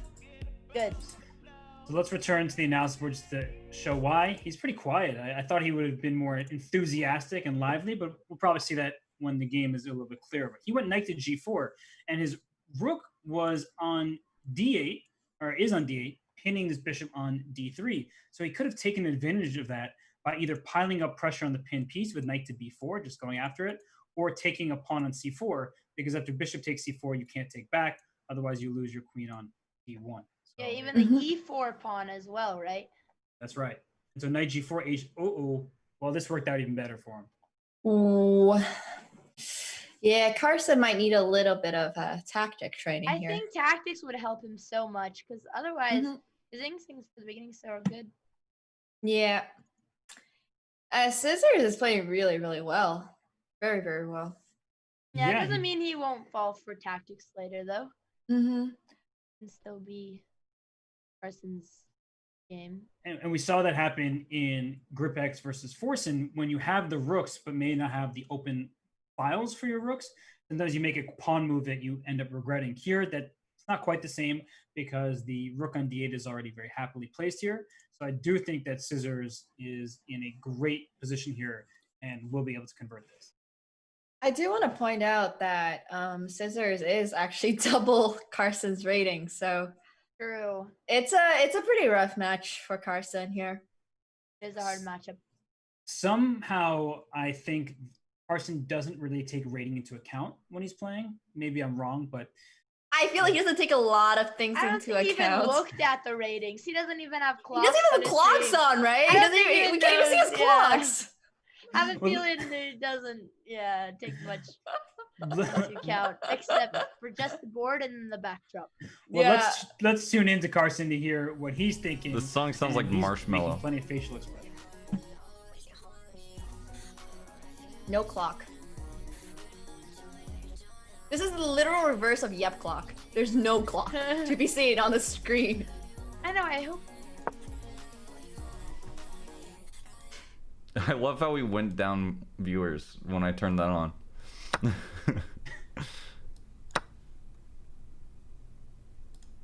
We'll play some T Swifty. He's so focused on the music. Nima, you have to give him some tips. You gotta make him focus a little bit on the chess. I think this is I'm sorry, but I'm gonna focus on a few select students. No, don't worry. I'll take him under my wing then. If you're gonna, don't neglect poor Carson. Like, he has lots of potential. He does have a lot of potential. We just need to introduce tactics to him, and I think he's gonna pop off. Honestly, like I feel like he has a lot of natural talent. As soon as Andrea heard T Swift, she's like, "I'll teach him. I'm set. You're ready." Wait. Now. Oh no. Not no. really the Taylor's vibe. list? Not really the vibe, I don't think. Oh no, that's not what it was. Man. Oh. Dog. Oh no, did he just lose? Oh. Stop it. Oh my.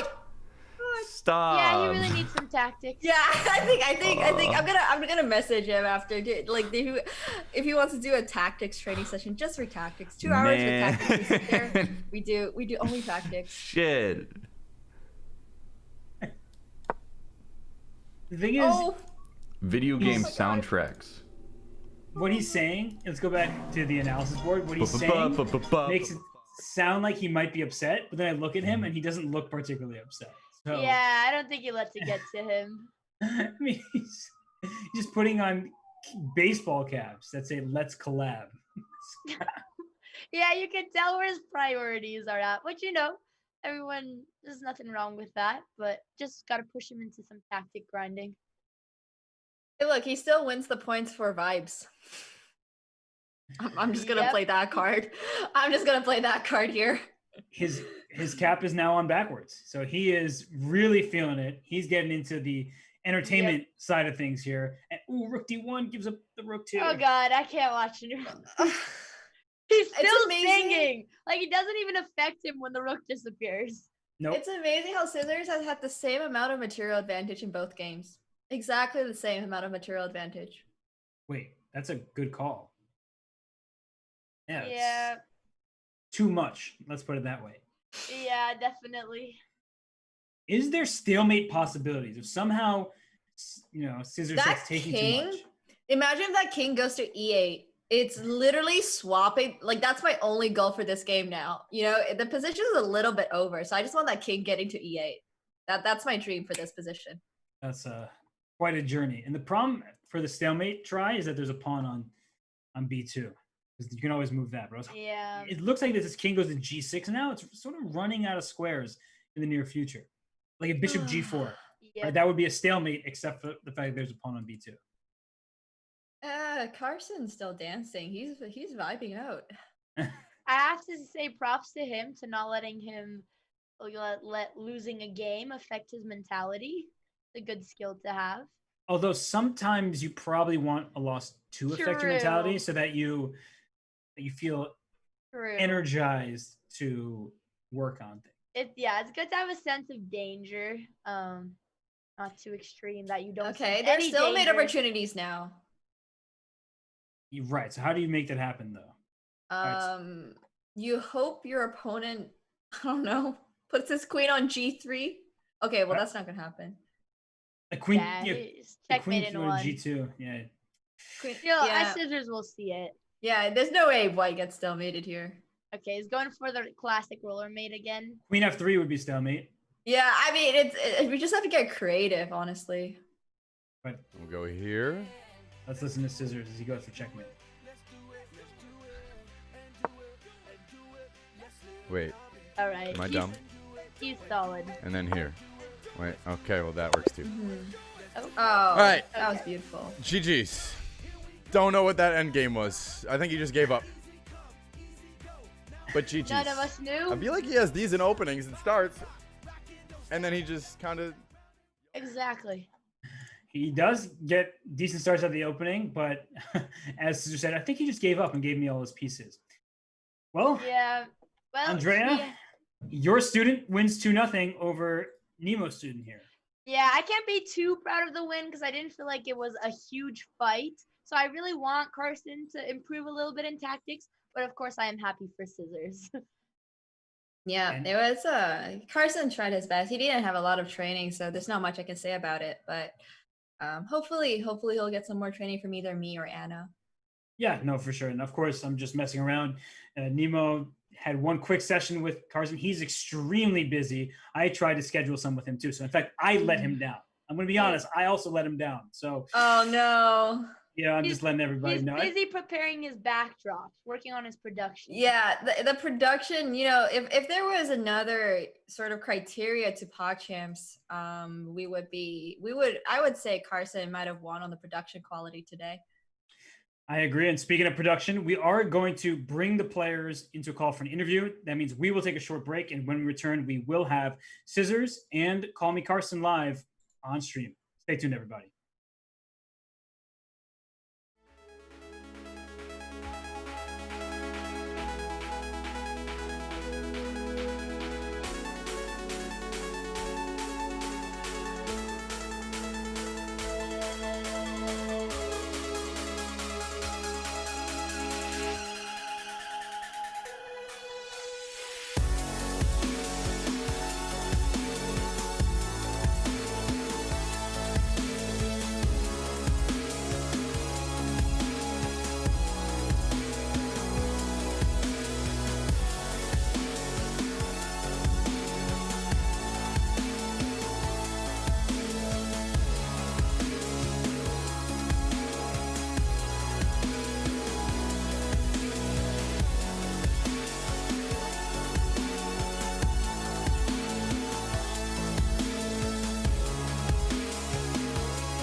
Oh, my And God. we are back with Scissors and Call Me Carson live. We were just talking about horses off stream here. That's my thing. Oh, that's a great angle. No, you don't say. Yeah, we didn't realize that at all. Did you get upset by my horses or something? No, we No, enjoyed we- them. we thought it was approved. a great touch. Did Yeah, you we get thought upset? it was great production quality, honestly. I'm gonna have to watch this VOD back now too. See what I'm talking about. Oh, Scissors, Jack. Scissors, I'll Jack show doesn't you. know. Oh Jack no. doesn't know. What did you I guys know. know? I know. I missed Oh! taking his queen. I know that. You also missed. Well, Oh, no. There's lots.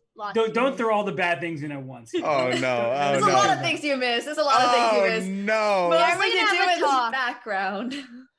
Oh, that's great, Carson. That's Thank you. quality content. I put it together this morning. I was like, this is gonna be really cool, and when I win, it's It gonna be even is. better. It's really cool. It is. Carson, It I have did a not question end up for well. you.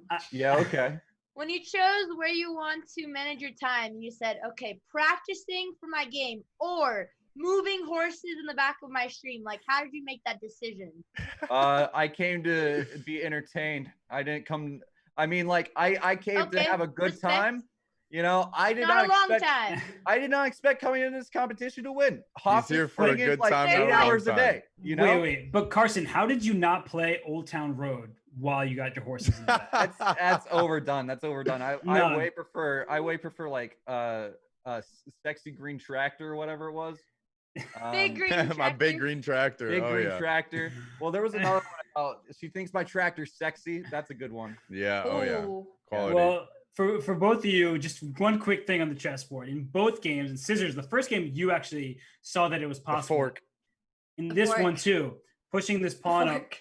would have forked the knight and the bishop. So I was not excited about I that. think what I said when you did that was I'm forked.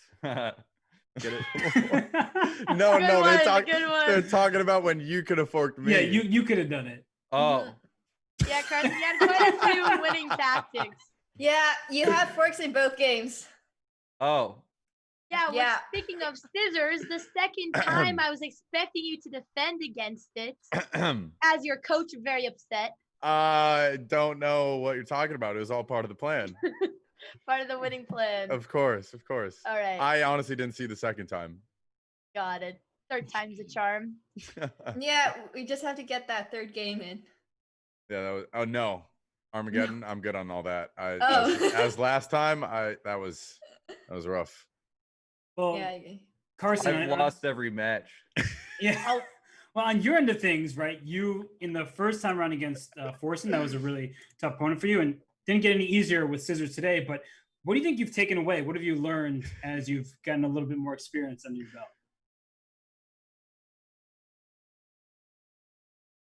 Do you want? Oh, Wait, was he muted or? what? No, Oh, he's just thinking. Oh, He's just thinking. Oh, yeah, I don't know. Personally, I think you just gave up too soon. You were so in the game, and then you kind of just threw away your When rook did and your queen. wait, when? At the very end of game one, I feel like forgotten. you I were probably got definitely in bored. maybe because you kind of just went down to your king right away at the end of the first game. I mean, he went down his king both games, so True. I don't know if that's You just started walking his I was pawn. going for a stalemate on the second one. I Because that's I actually don't- a five-head strat. I told you. See, I told I- you. I couldn't fall into that trap. See, the thing was, I was thinking, I don't know how to checkmate, so he probably doesn't either. But you did. I was So that I didn't was work. scared I was gonna stalemate, but somehow I Yeah. figured it out. Well, Sis, on your end of things, you had a tough first match where you almost won, but then it went to Armageddon and you weren't able to take the 3 points. But now you have taken 3 points and moved ahead into second place in the group. How are I'll you take feeling heading into the final match? Very confident. I will review these games and I won't blunder the same blunders against Forsen. That's what I like to hear. I That's will what I like take to hear. him down. I will I've never seen say, him play, but I will take I him don't down. know if reviewing the VODs with me is a good idea because I think a lot of the. But it is. But it Okay, is a good idea because you had many positions where I could have been chess meme. screwed. There's a chess meme right there. It's gone. I just want to say, Carson, do you like want to practice tactics at some point before your Tactics, like how to play the game. Yes. Yeah, how to play Basically. chess. It Yes, might help that's what you we a do little review. bit in this competition. Just a I'm little already bit. I'm already down 4. But there's a whole consolation bracket. It's not Yeah, you that can easy. still win. You can still win the Consolation- consolation How bracket. long am I in this thing? forever. For a He while. doesn't know For what he the signed rest up. of your life. He doesn't know what he signed up for. Yeah, no, you sign away your soul actually to this tournament. Oh no. This is a time commitment. I hate Yeah. commitments. Well, I mean, I tried to schedule a lesson with you a couple times. I feel like we both were struggling on the commitments. Yes. Yeah. Would you like to do that sometime? Sure. That is a I- great I feel idea. I feel asked out publicly, and I have to say yes. But I would absolutely love to. Hey, sick. All right. Now that all of Twitch knows that you guys are having a lesson, it's going to happen, right? Yeah, now it has to happen. It's out All there. Twitch is here? Yep. Do they Every think single I'm person. cringe? No. Carson, I have to say you have so much potential as a chess streamer. No one has the production value that you have. Yeah, You just that's- couple it with some tactics. You could kill this thing. She's got a point. I just have horses, man. Hey, no chess Well, you streamer have has horses done on the that board before. too. What other chess streamer has horses though?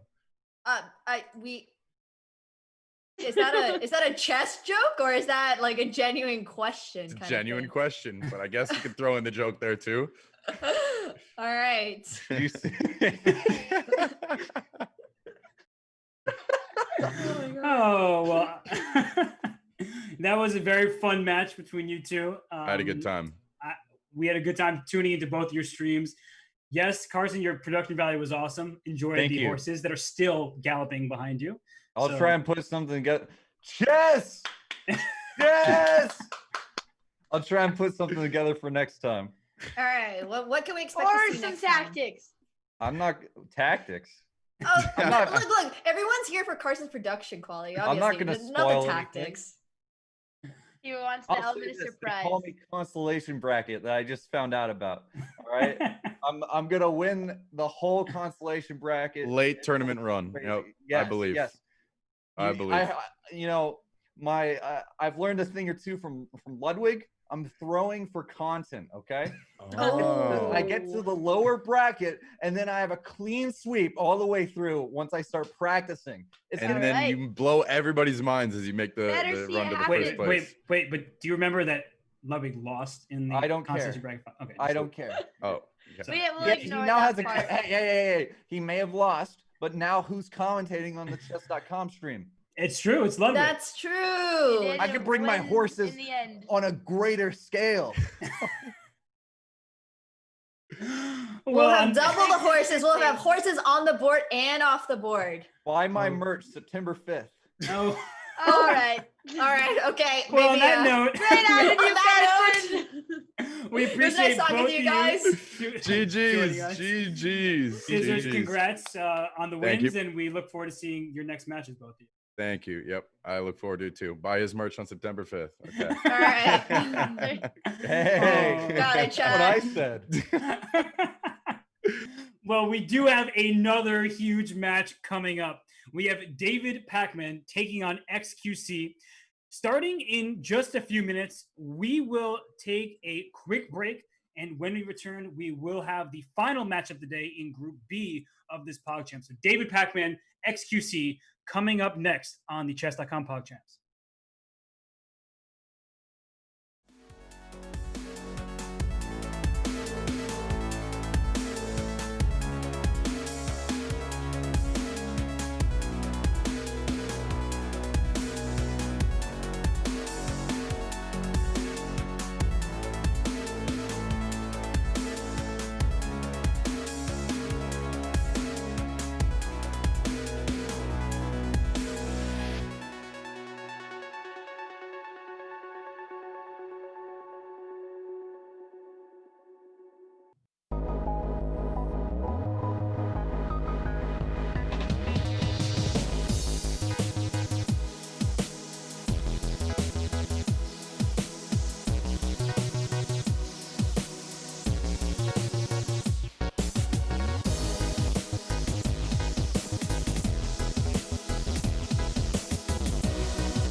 And here we are ready for the final match of the day at PogChamps. It is David Pac-Man. It is XQC.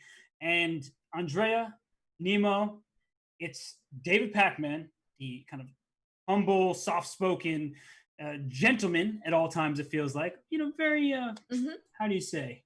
You just make sure that he doesn't offend anybody. Then you have XQC, who is the same, right? What? They're the same, right? They're very similar personality? The exact same, right? Never The exact offensive, same. never cusses, very quiet, calm, collected. You know, Perfect description for XQC. They both have the chill demeanors, right? Yes. It'll be a great balance. Yeah.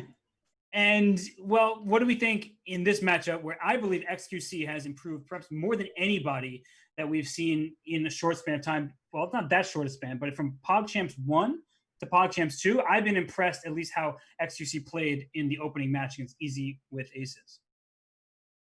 Yeah, his game with Easy with the Aces, like, he fought very hard. He would go from a losing position to an equal position. Also, the fact that XQC is not streaming, whereas he was streaming last round, may show he's taking this more seriously, more focused, might make a difference with his personality off stream. So maybe he will be a little bit more calm today. Yeah, so I and think he's also taking himself very seriously.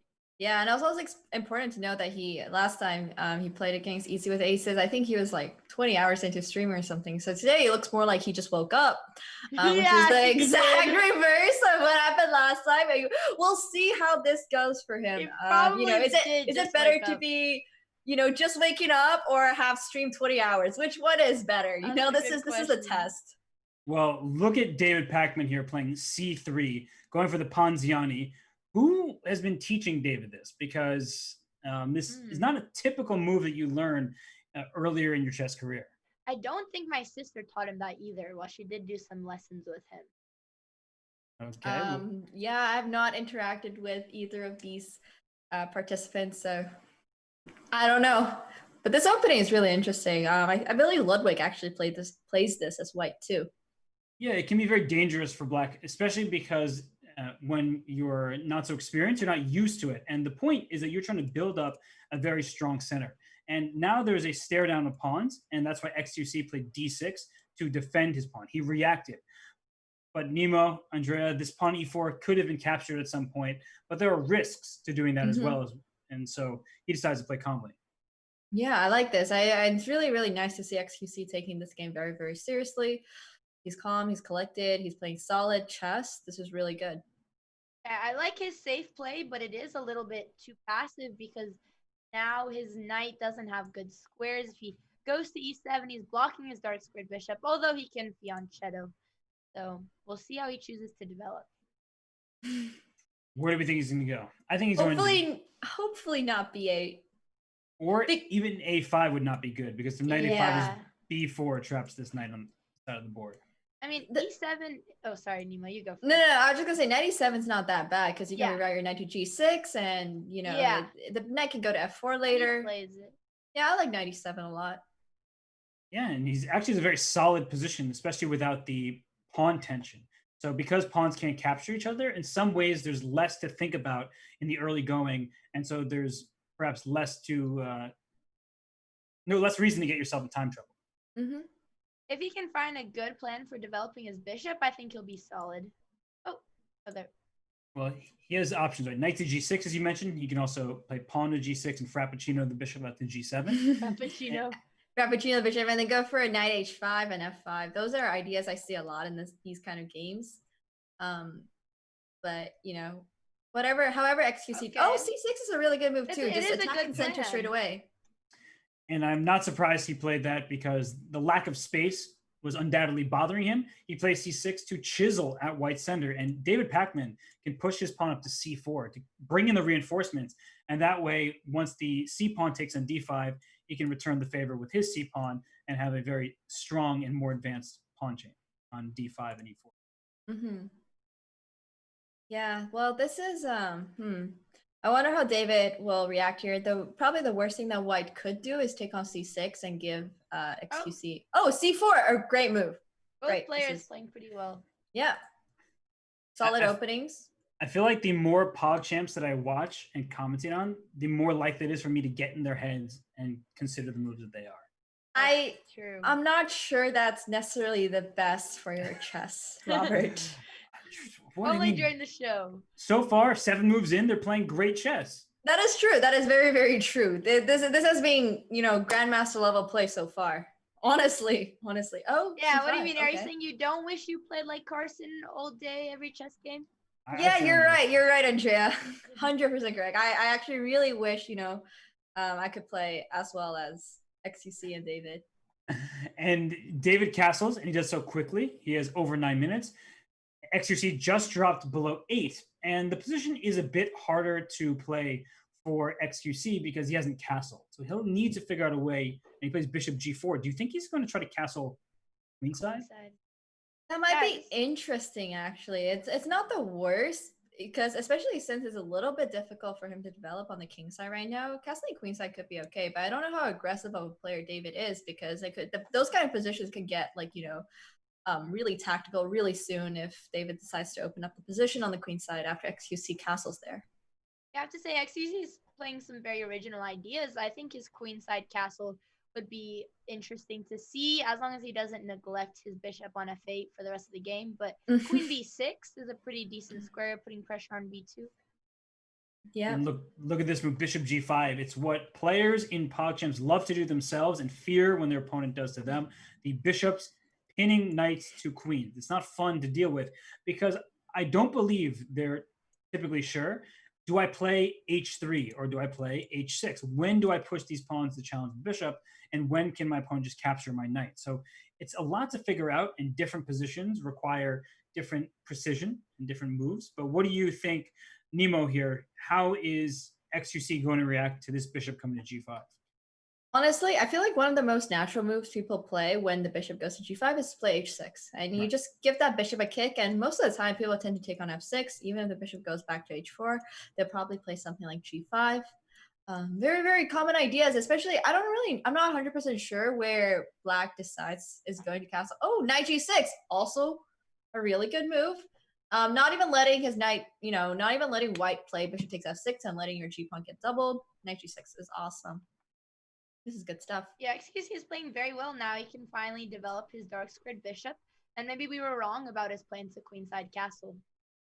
Well, we saw him castle queenside against easy with aces, which is probably why I was thinking he would go that way. Okay. And, he's playing pretty perfectly in the last couple of moves. Yeah. He's developed his light square bishop. He made sure to unblock his bishop on f8, which we were talking about was the problematic piece. And for David Pacman, g3, he wanted to stop a knight f4, but that weakens these light squares around the white king.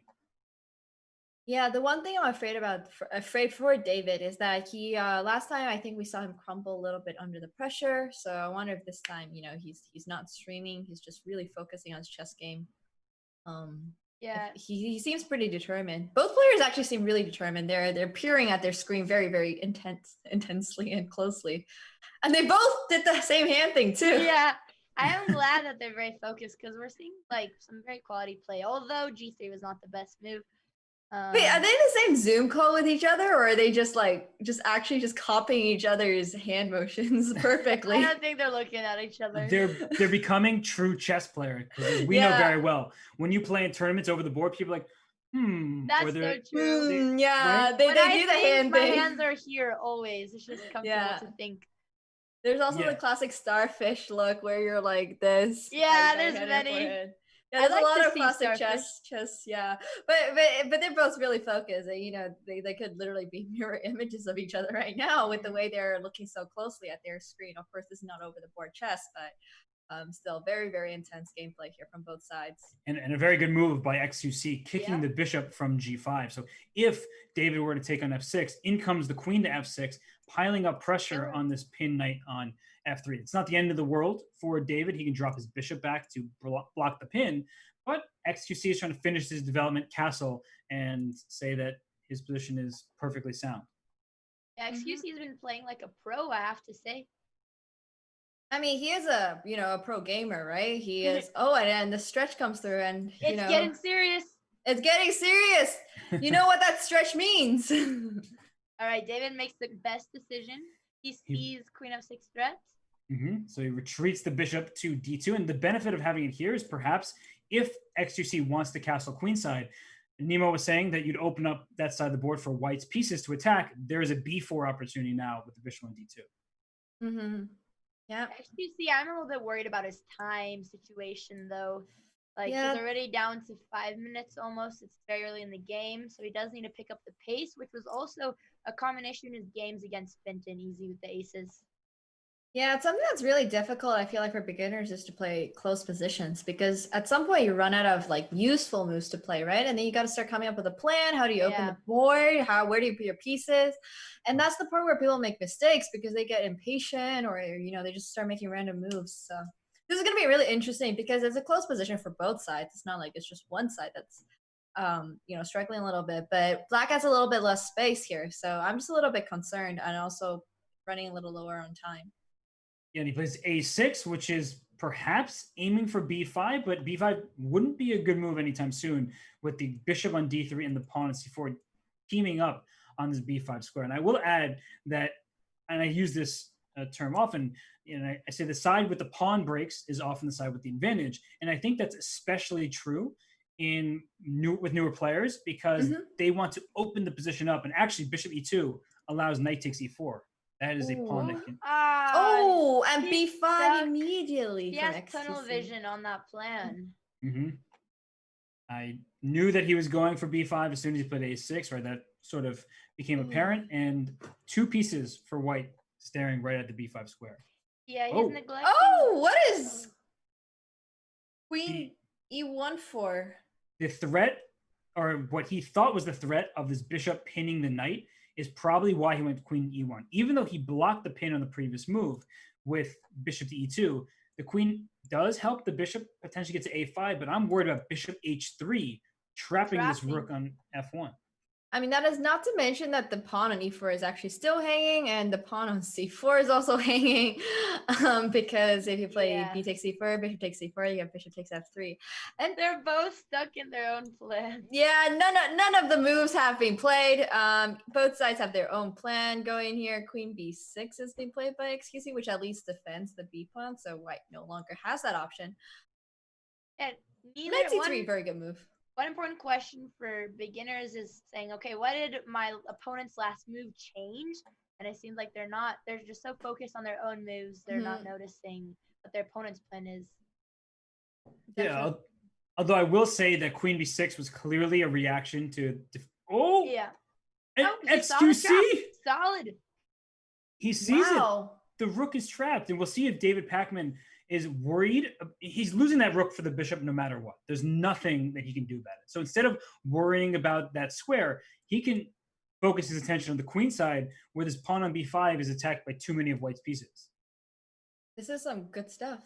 Yeah, he has pretty winning plan. Also has future b4 threats, winning the pawn on e4. Like, many good moves for XQC. And for David, I think that he needs to just take this pawn on b5 and try to win that directly, because when the position opens up, it's bad for the side whose king is in more danger, and the king on e8 is clearly less happy than the king on g1. So Nemo, what do you think? Will David Pacman take this pawn on b5, or will it be focused on the king side because of this bishop sitting here on h3? I think he's going to see... Whoa. I said it like a millisecond before we played it, so it counted. I made the right one. I made the right. You were correct. Yeah. And after the capture on f1, he can capture with either, any of his 3 pieces, the bishop, the queen, or the king, all look good, but taking with the queen makes perfect sense, lining up the b5 square. So all right. Andrea, what about you? So Nemo was right that the pawn was captured on b5. This position is not very balanced. Black has captured a rook for a bishop and 1 pawn, but the black king still being in the center worries me. What do you think about it? If XQC sees the threat of the bishop b5, he'll play something like maybe a5. That would be good, blocking that and not allowing white counterplay, and I think he'll be doing just fine then. I have a feeling he won't take that pawn. Yeah, I mean, even with a5, you get knight a4 though, and then... true, there are still threats. Yeah, there's still a lot of threats, and then you can push b6, and you can't even take the pawn e4 because, well, you can, but there's like bishop b4 ideas, and then everything, So what do you goes think is downhill. worse? Allowing bishop takes b5 or allowing this line that is probably less likely for David to find, but That's true. What I'm thinking is, maybe XQC will do. Okay. Ah! All right. Ooh, Well, okay. That is not what I wanted to say. So I mean, he's aware about the king attack, but Yeah, but castling into the not king that attack. way. Yeah, the other way would have been much better. I'm into it, okay? And it's not just because I told you he was going to castle queenside, but I think it's so really it's rare that people see a castle queenside in PogChamps that I think it can really distract and be a nuisance for your opponent. I don't think objectively it's a good move, but I do think from a practical point of view, it's hard to deal with this kind of maneuver. Maybe We're I'm staying positive here, chat. Yeah, I don't think his idea was. Oh, terrible. knight b6 is a very good move from David, though. I don't think the long castling's phasing David that much. He's just going for the attack. He's really just putting all of his pieces towards Black's king, which unfortunately just castled right into all of the possibility of mate. I'm a little bit worried for XQC's position. Yeah, he has to play like queen b8. Otherwise, he runs to a7. There's b6 with tempo. Bishop takes a6. He has to spot all these tactics with only 3 minutes. Yeah, it's going to be painful. And I actually ultimately agree with you that now that David found knight a4, it's clear that he is feeling the position. He's understanding that his pieces are just quicker to that side of the board. There's a king on c8 that is vulnerable to attack. So I actually completely agree that David Pacman, he has the strong chess foundation to convert this position. The one thing I will say, though, the knight in a4 no longer protects the pawn e4. So I could see a situation where instead of going all in for an attack that may be overwhelming, he'll stop for a second to protect that pawn. And time is important when you're trying to attack somebody. Definitely. This is just one of those positions where it's like black doesn't have a lot of counterplay here. You gotta okay, and we see queen a7, but the pawn's gonna come down. The a6 pawn's gonna be lost.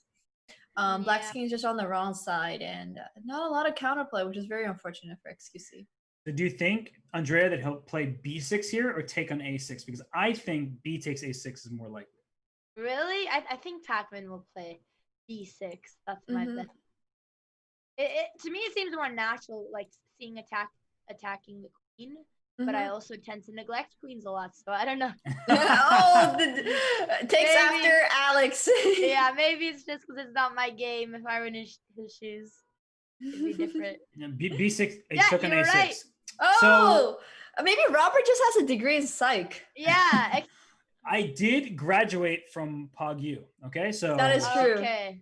Just so you all remember that. Real respected university there. Yeah, PogU. And now, if XQ, there he does it. He takes his pawn e4. This is exactly the type of thing that can go wrong for a player. But I do think, in a sense, that knight c4 can help David play bishop a5. His bishop is under attack. He wants to figure out where to move that bishop, and now he can bring it over to the queen side and put pressure on this rook on d8 and try to get a piece to the b6 square. Yeah, bishop a5 will be brutal. Do you think he's more likely to defend? I mean, Robert, you were right about your last prediction with b takes a6. So do you think he's going to be aggressive, play bishop a5? I'm going to throw over to Nemo with that one. What do you think? Good. I think, there it is. There it is. I'm not going to say I've been calling this game, but I feel like a lot of things that happen have...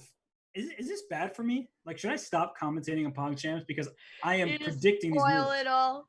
Yeah, you know exactly what the players are going to play. At this point, you might as well play. You're too much in their mind, Robert. Yeah, you're too much in their mind. You're going to become one of them, and then we can't save you. You're going to become... No, that's a good thing. That's a good thing. I wanted to make it... I was trying to make a joke about Robert becoming a full-time variety streamer. Oh. That's not a bad thing. It's not a bad thing. I just can't see him doing it. Wait, you can't see me playing Among Us and Fall Guys and No, Valorant into I the don't wee know hours why. of the night? Wait, Robert, when do you want to play Among Us with Andrea and I? I've never played Among Us, so Fall Guys is first on my list. Robert Gaming will be entertaining though. Yeah, it will be. All right, we can get a squad going for Fall Guys and Among Us, Robert. Robert as a Got you. hardcore gamer, I have yet to see it. And maybe with this commentary continuing, he will become a hardcore multi-variety gamer. Yeah.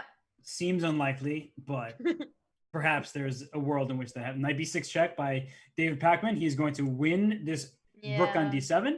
But what's the material count? So, pretty bad. So white has an extra pawn after knight takes d7, king takes d7, but the king is so out in the open. Yeah, I mean, there's still chances for XQC. It's not like, he's down a significant amount of material. Actually, he's like barely down material, but yeah, it's just the king is so out in the open and David is determined. However, material does dictate a lot of gameplay. Certainly does. And well, queen h3 check, bringing the queen into the game from that diagonal will actually very likely result in a checkmating attack, but bishop b5 check, also a good move. Bishop b5 was the more like obvious move. I didn't even spot out queen h3. Yeah, I mean, queen h3, I was trying to get that queen all the way into c8 and just... Yeah, it was a good plan for sure. Yeah, Robert here thinking about how to get the pawn to a8, where I was going to say this is a good thing for XQC. It's harder for David to find a plan how to push that pawn and attack the a7 square. Yeah, I wonder where David's focus is, because so far he's been playing excellent chess and he's really been alert on all areas of the board. But there is that a6 pawn, which you're like, I want to get a new queen. Oh, look at him go. Nice. Look at David Pacman go. His mind is exactly there. Yeah, he's bringing all of his pieces into attack, and he only has one more rook to bring to the attack, and at that point, it just feels like Black's king is a little too unsafe. Oh, and he opens up. Oh my god!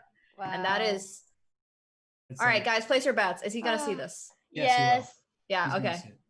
All right. He's looking at his face. He's looking. I mean, he executed that almost perfectly, except he sees it. He plays it, and he's like, "Yep." The satisfied head nod. Reaction. He just blew it like, off. Oh, did you see it? He winced and he's like, run it back. Let's do Run it back, yeah. I'm ready. He's ready to fight. He's ready. All right, next game he gets white. Maybe he can go on the more aggressive side, get an attack going. All those good things that we want to see from XQC. XQC played overall very well. It was just that b5 plan that doomed him. Yeah. Yeah, he went a6 and b5, which was too aggressive, and then castled into the fire over there. And for David Pacman, he was very impressive against Hafu in the first match. The first game, he played an opening that was very risky, and he ended up losing that game. But in the second game, he really was outplaying her, and he had a winning position. And then when he got to the end game, that's where things started going wrong for him. So David has been playing impressive chess throughout the entirety of PogChamps thus far. And we'll see if XQC with the white pieces can sort of change the nature of this matchup. Well said. What do you think? Are we going to see David Pacman take his second straight game, or is XQC going to tie this up? I hope XQC ties it up. Yeah, I think he had so too. a rough first round. I mean, as long as it's not like a devastating line coming straight from the middle game, like you said. David messed up in the end game against Hafu, so maybe a longer game favors XQC more, but I don't know how strong he is in the end game either. Yeah, I do also think that'd be really interesting to see this match going to Armageddon. So that's another reason we'll be cheering on for XQC to make a comeback in this next game where he plays white. Honestly, he had like a really good, he had some very good ideas, but it's just, running a little low on time over here. Played f6. The position was difficult anyway, so it's all about getting that better position out of the opening, maybe having a little bit more space, having a little bit more attacking chances. Right. And it was impressive how he untangled his pieces, but then he was a bit too creative for his own good by pressing forward the way he did. So XQC has shown that he is capable of coming up with very good ideas and putting pressure on his opponent, but David Pacman also is somebody who plays very sound chess. Like he may make inaccuracies and some blunders, but it doesn't feel like he's just going to hang his queen at any point. So it's a matchup of different styles, and I think the XQC with the white pieces, the early action will tell how this game is going to conclude. 100%. Okay, we have e4 and c5 by David Pacman. That means he has been doing some studying because He's been playing e5, and now we're getting d6 and Najdorf. Okay. All right, this is gonna be interesting. Yeah, I think David has been preparing his openings from Hafu's games.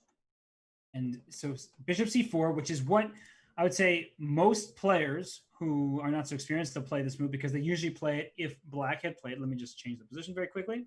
e5, they often go knight f3, and if d6, bishop c4. But the difference between this and the game is that there's a pawn on c5 and not a pawn on e5. So this pawn can come to e6 and then to d5 later, as we saw with Carson and Scissors. So Nemo, early on, there's a bishop on c4, which likely makes you happy because you're the Italian player. Who is this opening favoring? I'm going to say this opening favors XQC. I feel like XQC does better in open positions where he can push pawns forward, kind of like the last game. Except this game, in this kind of game, he can actually push the pawns forward on the king side because that's the style of this opening. However, I don't know if he actually knows how to play this structure. And he plays d4. That's pretty good. Yes, it is. And Andrea, I like this. Nemo liking it from XQC's side of things. It's an open position, which he seems to be more comfortable with. What about you? Do you think that David Pacman is the one who chose the opening, so he feels good about it? Or does this favor XQC in your opinion? I don't mind David's side because I play the Hype Accelerated Dragon, which is almost like you get in this exact position.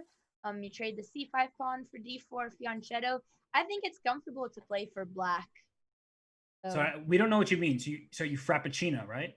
Oh, yes, frappuccino. I forgot I have to speak the intellectual language here. You speak the language of PogChamps. Yes, thank you. Thank you universal for teaching language. me. Of course. And so both sides have castled. We have some good development for white in the center of the board. But Nemo, how should XQC continue here? Will he play a move like bishop g5? Because that does feel like the move that bishop. Oh, no. The fork. No. Any bishop move but that one. Yeah. Oh, the amount of times that we've seen this fork today. Oh, and David Pacman is like, I got Poor this. XQC. I see this move. Look at his little face palm. Oh. Well, it's not over. He may be going down a piece, but it's not over, especially because his pawn on d6 will be weak. So let's say white plays bishop g3, the knight is captured, the queen takes. You likely will be able to get a second pawn on d6. And the extra material doesn't make its presence felt just yet. That is also if he makes the correct decision on which minor piece he should give. Yeah. Maybe he'll think to give the bishop instead, move his knight here. It's also a critical decision. I mean, a move that XQC could potentially play is knight b5, which will get you back the d6 pawn, but give up the bishop. So the other option is to save the pair of bishops and, attack the d pawn later. There's also some choices here for XQC. All the Pepes in the chat are crying right now. Oh no.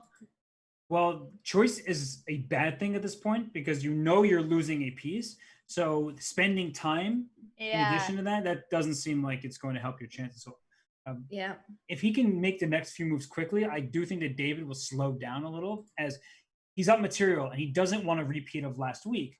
So he will then start using some of his clock and trying to make sure that he wins the game on the board. So XQC needs to just make a move at this point. Yeah, one thing that players on this level I think should try more often is even when they're losing, try to put their opponents in time pressure and speed up. Because many of them crumble under time pressure. So even if you're losing, just stick to speed. Hey, look, I do that in my blitz games too. Same. It's a very good strategy. You just pressure your opponent, have that confidence, bluff. A lot of things that can work. Yeah, and he's still burning clock now. He's down under 7 minutes, and David Pacman at 9:49 barely has used any time at this point. And it's unfortunate because as soon as XQC made the move, he did that facepalm. I know. He's defeated inside, but maybe not. Yeah, and this is another thing, right? You have to always remember to never give up because not giving up is also a really, really important part about playing chess, especially in a situation where anything could literally happen. You just just play. Your opponent will probably blunder at some point, but you have to have the time. You have to have the right mentality to be able to catch that blunder at that point, which unfortunately won't happen if you're spending a lot of time right now. But this is also where not streaming is hurtful, because when you're Mhm. streaming and you have a lot of people supporting you, even though you're not reading Yeah. the chat, you feel energized knowing that in XQC's case, what, 35, 45,000 people are watching. You want to do it for them. Now he's not streaming and he's trying to do it for himself, and maybe he doesn't feel as motivated in that regard. Right. That's a very interesting point. I definitely feel energized when I have people in the chat supporting me. So Yeah, I mean, I most can of the definitely time, relate. when I'm losing, they're like, Stag, we're losing again, loser point of view only. So they're not always supportive. That's But I true. think That's true. XQC has very loyal fans. So, Mhm. like for Forsen, they were still cheering him on when he wasn't doing too well. Yeah, and of course it's okay to lose too. It's okay to lose. That happens. It always happens. But it's just like, at the end of the day, they'll be here for XQC. The fans For are sure. here always. And they're certainly in the chat right now. I see them showing off their love and support of XQC. And I like what he did, actually, putting his knight to b5, because if white were to receive a free move, and that's sometimes how you should think about the position, and David Pacman puts his queen on b6, but let's say black can move at h6, random move. After the queen trade, there was knight to c7 trapping this rook on a8. So that's why David Pacman said, I don't want to give knight access to the c7 square, so he puts his queen on b6, and in comes XQC's knight to d6, and I do think that David Pacman will be somewhat concerned about the attack on f7. Yeah, this is a very, very good strat from XQC. He's playing aggressive chess, which we like to see. Despite being down a piece, he's not giving up. I think, just causing problems for your opponent is always a good idea. Yeah, I like his idea a lot, putting pressure on f7.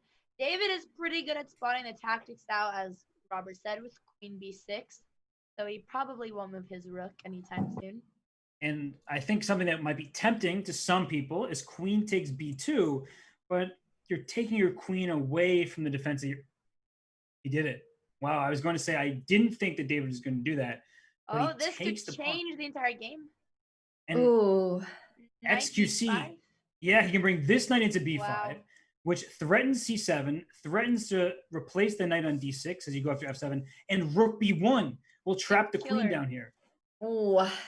He fell for the poison pawn. Yeah, that's not a pawn that I thought he was going to take. So clearly, I can't predict all of their moves. So I was a one-game commentator. Ooh. He's shaking his head. He knows he messed up. Let's see Well, if the thing XQC will is, realize. Yeah, I don't know if it's not that bad, but it's definitely going to complicate things for David. It's a lot more calculation than he probably expected. He's already up a piece. He probably is not thinking about all these kind of things.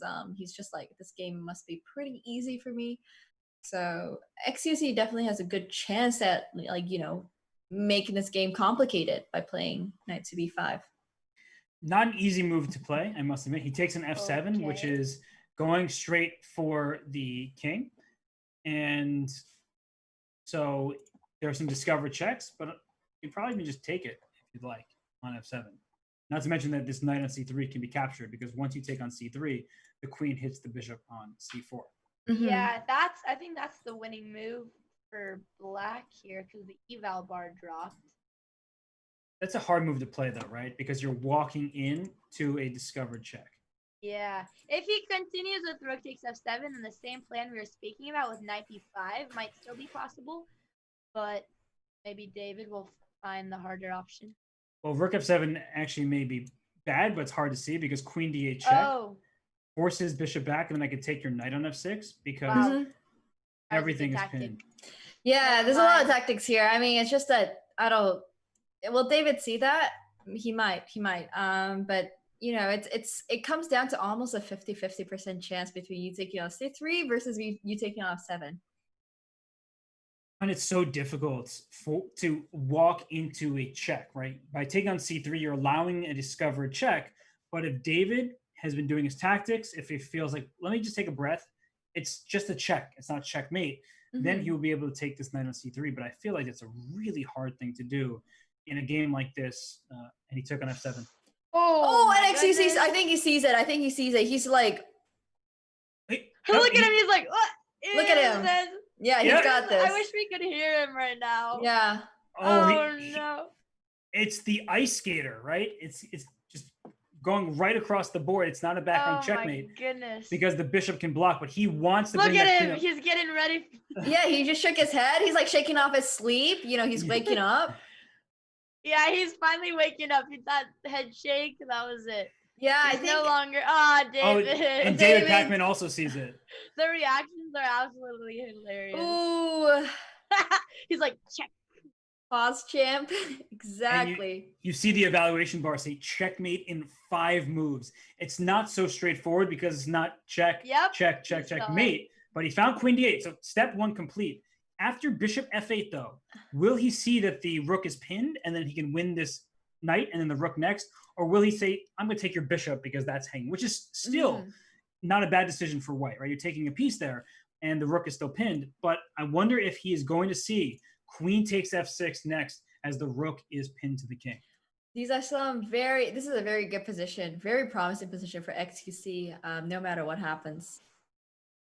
And only one move available for David Pacman. Yeah, I was going to say, in positions like this, David should not be wasting any time because clearly can't move his rook and knight is a free piece. He should spend a second. Good. He brings it back. And will XQC find the dagger? Queen takes f6. The dagger. The bang, and the boom all at once with the queen taking on f7. Bang. Oh, this is the moment, Do you guys. believe? Chat, This is the moment. You guys? Oh, I'm nervous, honestly. And my heart is racing. I have to admit. I hope he finds it, because then we'll get an Armageddon. Maybe. Yeah, Armageddon is always fun to watch too. So. Yeah. And I think he's very focused.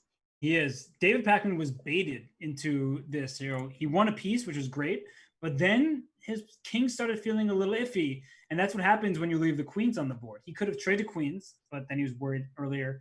I'll just show that position really quickly. And he was worried about this knight coming into c7, so he decided to keep the queens on the board. And maybe, Andrea, you said this earlier, because he lost in an endgame when he was actually winning, maybe he just doesn't want to get to an endgame. Yeah, maybe he's a little bit scared. And so here we sit. Is he going to take on f6? I feel like the more he thinks, the more he's going to doubt himself a little. Yeah.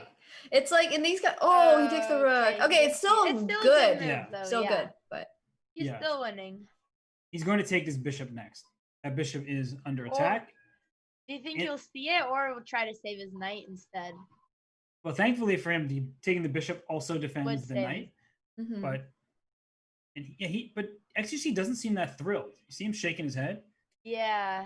Maybe he saw he could play queen takes f6 right after he played it. But I mean, there's no going back now. I think it's just his thinking face, honestly. Okay. Well, he hasn't played queen takes c8. And that's a worrying sign, as he did just decide to take that rook there.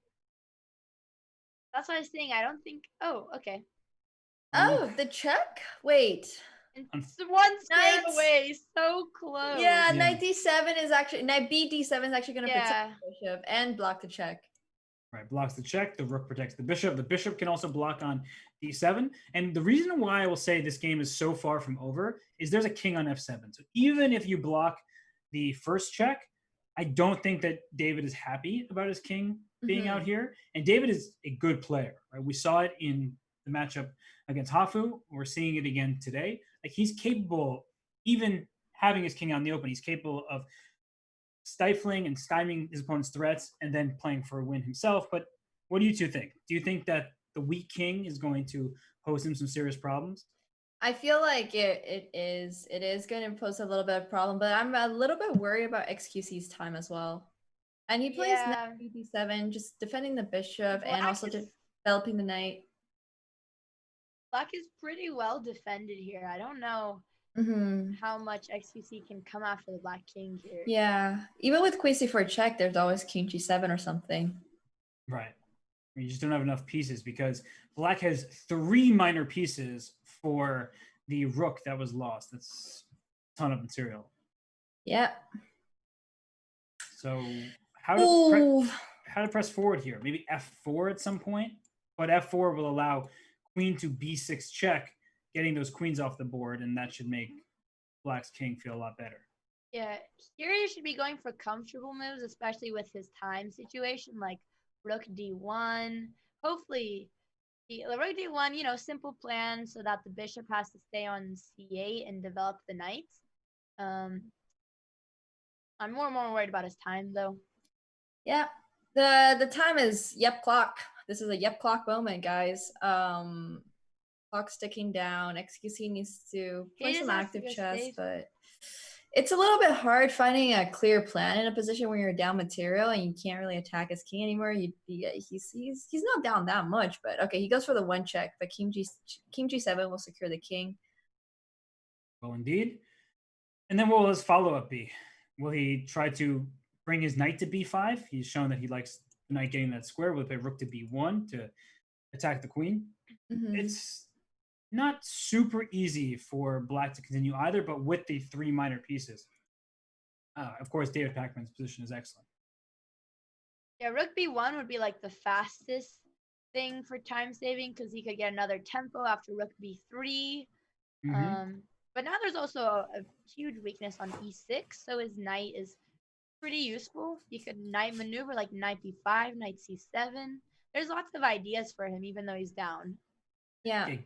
Getting the knight to e6 would be fantastic. And Nemo, what do you think? Is he going to go for knight b5 or maybe move the rook or play f4? Too many options. With a lot of options, yes. Nice. Oh, it plays knight b5. I like the prediction. Okay. Andrea, seems like you're turning into the Pog whisperer here. I think I'm just the Papega whisperer. We get each other, you know. My brain. Yeah, I always get jokes how we have done many similar Papega moments. The move is great. It also threatens rook to b1, trapping the queen on b2. So that queen needs to move its way back with a move like queen to b4. And that way your king starts feeling a little bit safer as your queen is trying to maybe even get back to e7.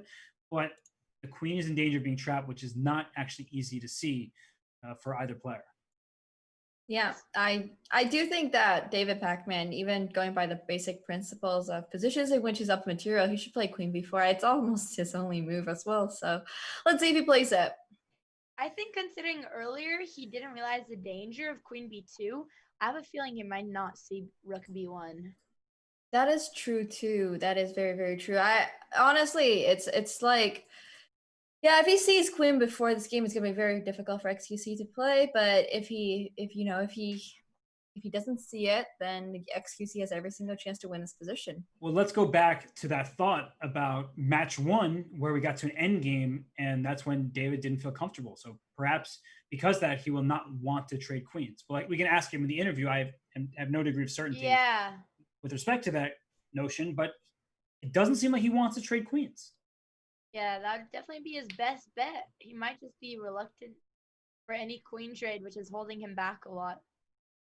And Andre, your idea with knight coming to c7, and that you looked at e6 squared, you said that's one where my pieces belong, whether it's my queen or my knight, and that knight would head right to e6 and cause Black some serious problems with that check and hitting the bishop as well. So the knight is trying to make a long journey from c3 into e6, and the first step was definitely a good one. Yeah, that's the main thing I try to teach, like any of my PogChamp students as well, like pointing out weak squares immediately after move, because then it's very easy for them to formulate a plan. Yeah, that is a very, very smart idea. And, you know, even despite being down material, there's always things to play for, right? And that's a big part about not giving up. So David's time is running down low as well. We might see a time scramble between these two players today. What I saw between Hafu, the queen is, wait, that's actually a really good move. Because, he played quick. Wait, no, that was quick. Wait, that was good. He invited the knight. Plan.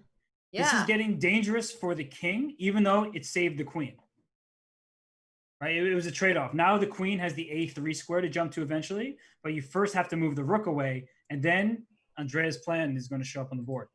Yeah, this is a very, very good plan. And you bring your more material into the attack, more chances you'll have for, you know, just causing mayhem in general. And David has to move his rook. Oh, wait, that's a really, really interesting move. He's like, I absolutely refuse to let knight e6 happen, attacking the queen. Wow. Yeah, that's a pretty brilliant move. But I think I don't even know honestly the best response for white yet. I have to calculate. I think he needs to play quickly and play queen to d3. And if this rook moves from a8, you play rook to b1 and try to get this knight on b6. So the good news is the e6 square is covered. The bad news is the knight goes in the same line as the queen. So and also XQC's time is and he plays knight e6 anyways. Well, he won't be losing the queen, but bishop takes e6, and white will have no more minor pieces, which also means his attack is going to be a lot more difficult where you don't have pieces. So.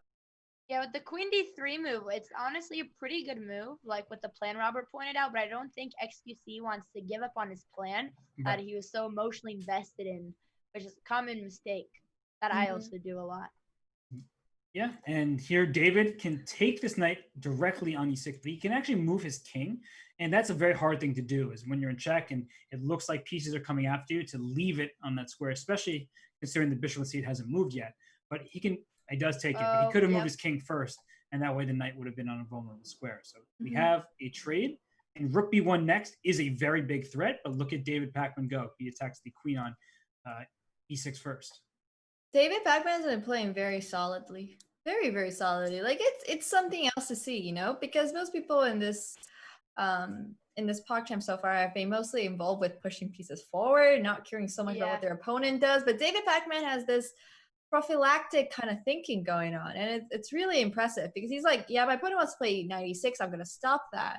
On all of these kind of ideas that we don't see that often because everyone tends to get a little bit more tunnel vision. That's a really good observation. Time is ticking. Yeah, the time. Yep, clock, guys. Yep, clock. Oh God, no.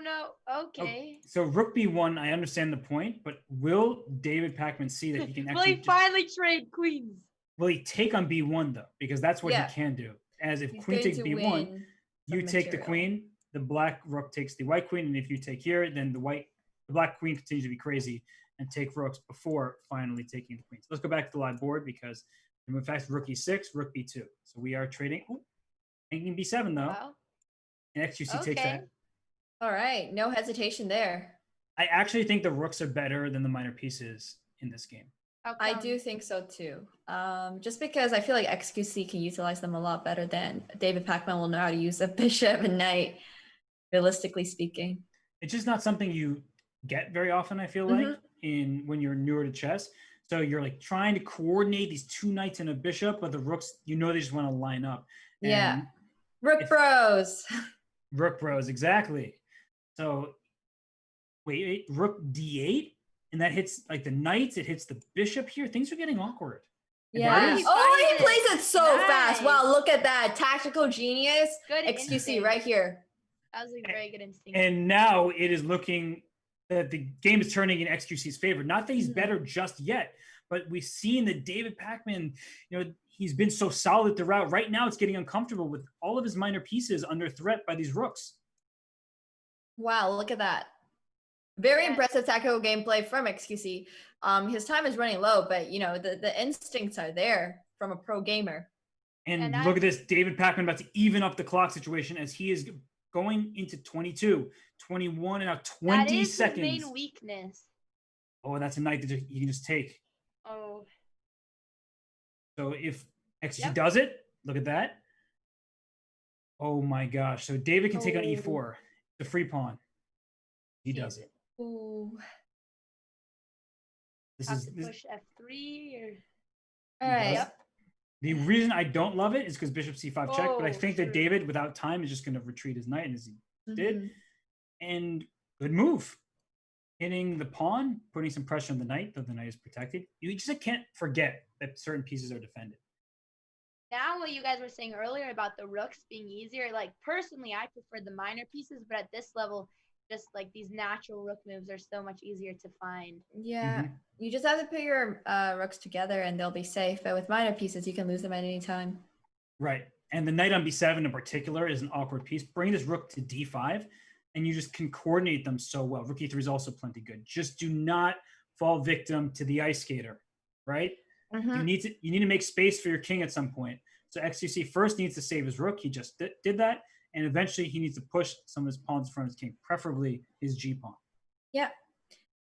And as long as XQC doesn't lose his rook accidentally, he's defending his rook really well. David is going to struggle a little bit with finding moves because He's finally up. Yeah, up on time too. Up on time. This is a big, switch from the most of the game.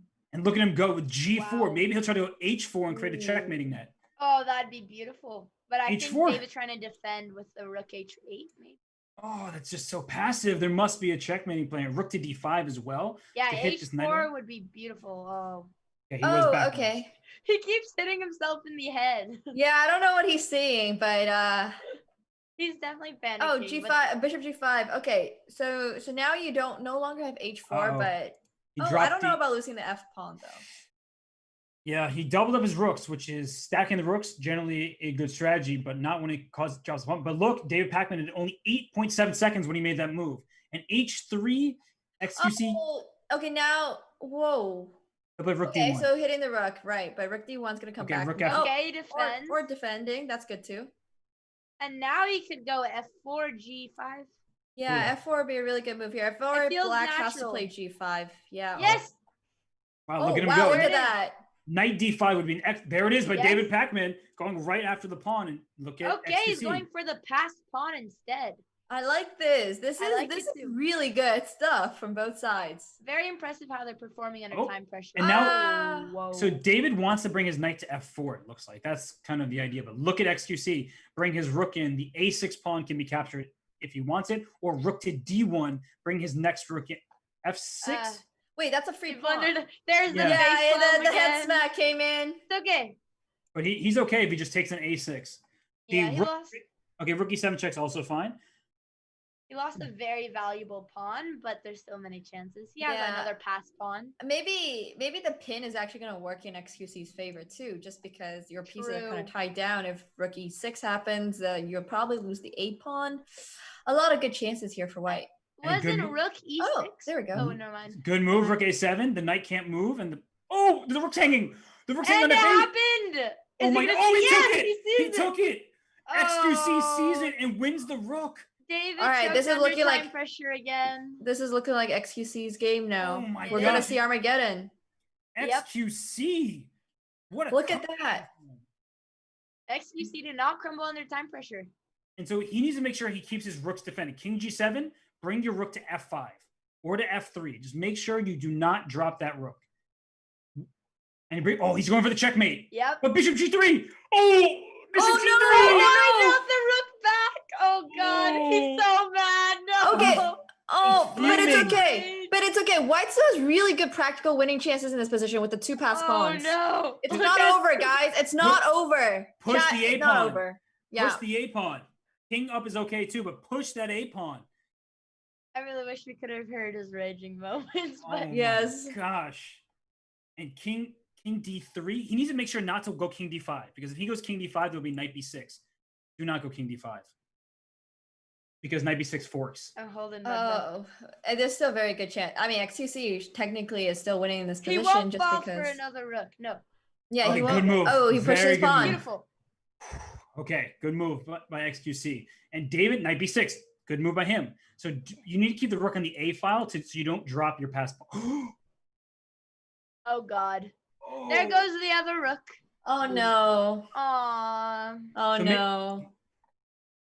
Oh man. Oh, okay. That's so sad. This was such a great game. That was an amazing game, XQC. That was painful, but it's not over yet. It's not over yet. He does have a pass pawn, and King D5. If he can bring that king in, but there's Knight C7 check. So if David Pacman finds Knight C7, if he doesn't, he did. David has. It's hopeless. And wow. XQC, unfortunately for him, he had two rooks against two minor pieces, but both of his rooks have now been captured, and he's just going to try and push his pass pawn, hoping that he can get to the other side. It just seems like David Pacman has it under control now. Right. Wow, what a game this was. D8. It was a very good game by XQC, just the time at the end. You know? If he goes King E8, there's C7. Oh. So he needs to make sure he does not bring his King E8, and he brings his bishop back to stop. There we go. Guys. He sees it. He's not allowing any more room for counterplay. Now Bishop A5. Keep that bishop on the diagonal. Yeah, once you get that c pawn. Oh, David looks like he just smacked his head a little bit over there. I'm not sure if he sees bishop. I'm sure he's gonna find a way to play bishop a5, but he seems a little. Oh my goodness! Oh, okay, but he he'll brought. sack the knight for the pawn on c7. But how? He needs to. You know, the thing is, if king f6, then okay, he brought the knight up, king to d6 now. Oh, and if he goes knight e4, he might play knight e4 to keep checking. He might think that look at No, him, knight though. a6. Okay. Wow, that's a really good move. Okay, but there's good chances to here still. It's not over. It's not over. It's definitely not over. Very good chances for XQC to hold this position. And now knight b8 could have been played to take on c6. Oh, he's David- just gonna create the pass pawn, and then the king, Black's king is really close to White's pass pawn, so the promotion's gonna happen from David. So David breaks free that pawn. King c8 to b7 would be like the only chance that you have to try to chase that knight away. But it seems like David Pac-Man, he withstood some serious pressure in this one. Oh my gosh. It feels like David is during time pressure, like we saw earlier and the other day. He doesn't do too well under time pressure, so he's only. No! Oh, he gave up the knight, and he just lost the knight there. Okay, but he promotes. But does he know how to use a queen? Yeah, to... I don't know if he knows how to win this endgame. But his draw is still winning for him, unfortunately for XQC. That's right. A draw is still winning. But I'm not sure if he knows how to use a queen to queen and king combo for this. The idea is that you have to check the king so that the king goes in front of the pass pawn on c8, and then you bring your king over slowly to capture the pawn. But that's a very advanced endgame idea. Right, especially in a position like this, because you're forcing the opponent's king up the board. And like queen f6, that's not the right start, but he can just give checks forever, and as you said, make the draw, and that way win the match in that manner. And he knows this too. Yeah, he can just sack his queen for c7, then take the h pawn. He can force a draw in many ways. I mean, force winning this match. Right. The queen e4 check. This is something that he allowed the queen. That's all right. It's I think he didn't see that, but the king is close enough to the pawn where he's gonna be able to capture it, and this will be a forced draw. And XQC Why is he yelling? It's like he didn't expect it to be a draw. I really wish the XQC were streaming so we could have heard his thoughts. Know. That was one of, if not the best games of both the first and this PogChamps. I mean, that was really something. It was very impressive. XQC played very well, Sir David. Yeah, huge respect to both players. XQC played amazingly, and so did David, of course. But XQC had a very good winning chances here. You know, might see a even better gameplay from his next game. Well, we'll hear from the players in just a few moments. We're going to take our final break, and when we return, we will have XQC and David Pac-Man and hear how they feel after what was an epic battle. We'll be right back with more Chess.com PogChamp.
And we return with both David Pacman and XQC. And David, we'll start with you. Congratulations. And I have to ask, how nervous were you down the stretch of that second game when you both were in immense time trouble?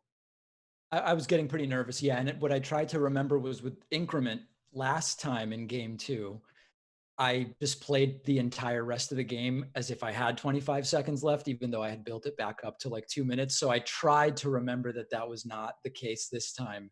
But it was a major, major collapse. And I'm lucky to have, I mean, listen, after last match, I'll take any win that I can get. But there was a bit of a collapse there. We're going to have to be analyzing that one for a while. And XUC, you played a really great second game with some aggressive play there after you had blundered a piece. Did you feel like your gameplay was better today? Because we were all quite impressed. No, I blundered so hard. I was kind of defeated there, dude. But my boy, white shirt Walter, had to push a draw on a 600 elo player. Come on, man. Hey, I draw, dude. Come on. I was going in for the home stretch here, dude. Yes, well, listen, I'm lucky to have gotten the draw. I almost lost, so. Yeah, you both played really, really well today. It was an amazing game. Yeah, and well, let's look at the second game, because the first game was pretty wild, as was the second one. And we'll go back to that critical moment where, David, you did not trade queens when you could have, when you were up a piece. Was that because you were having some PTSD from last week against Hafu in the endgame? Wait, so this is game 2, which move? You went your queen out to b6 on move 10 when you could have traded queens off, for instance, and you were up a piece for a pawn at this point.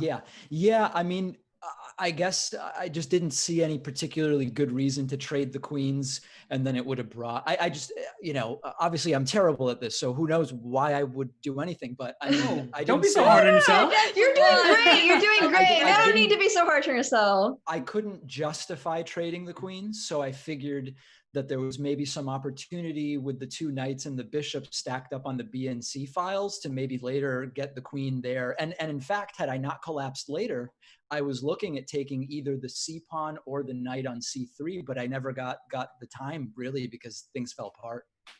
In XUC, you went for a vicious attack with knight takes F7, and after rook takes F7, it was actually you who had a chance to end the game pretty quickly because you brought the queen down.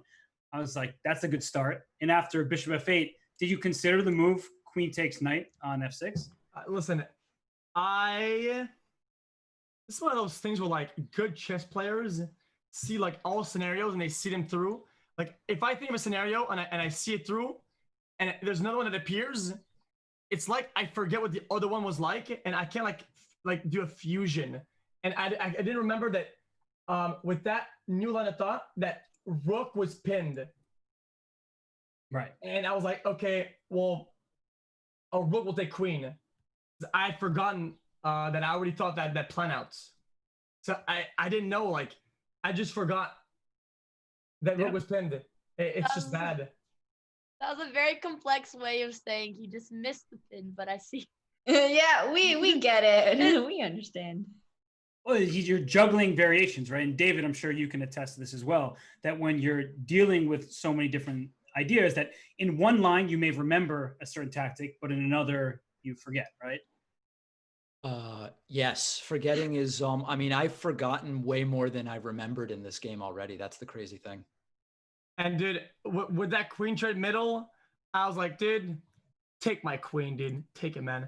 If you want to win, dude, I want to see blood, man. If you're going to get the W out of this, I want you to fight for it, dude. Come get my pieces, bro. Queen Sis. Oh, that's interesting. I like that. Yeah, and I guess you guys did get into this queenless position, and it started to turn in XQC's favor, where, David, you were in time trouble, and you were fending it off for a while, but then you got into this position where your knight was pinned. I'm going to go to that moment right now. And unfortunately, you didn't either recall that your rook was hanging, or you just didn't see that the rook on F1 was staring down through your knight, the rook on F8. No, it was a fiasco. And I mean, I got lucky on a couple of forks at the end where I was able to pick up some pawns and sort of like salvage it. But it was it was by sheer instinct alone, and my instinct is usually not super good. So it was lucky for everybody. Also, he no-scoped my rook, and I didn't even see it. He sniped it all across the board. Yep. No scope. Yep. That was a nice find. That was a clutch save by you, David. I think up until that point, I was like, we're good. We're going to Armageddon. Yeah, we thought so too. Yeah, because XQC, you were just trying to give that quick checkmate, right? You were trying to do the ladder with the rooks. And... Yeah, I was trying to do the scissor lift or whatever you call that, where you like chick. Yeah, the ladder. Yep. Yeah, I was certainly aware that could be coming. So I was trying to think of, making sure I had a spot to kind of hide the king if it came to that. And unfortunately, like with F5 and H5 covered by the pawn, I knew I needed forks. I was looking for utensils. I would have taken anything, but I was looking for forks.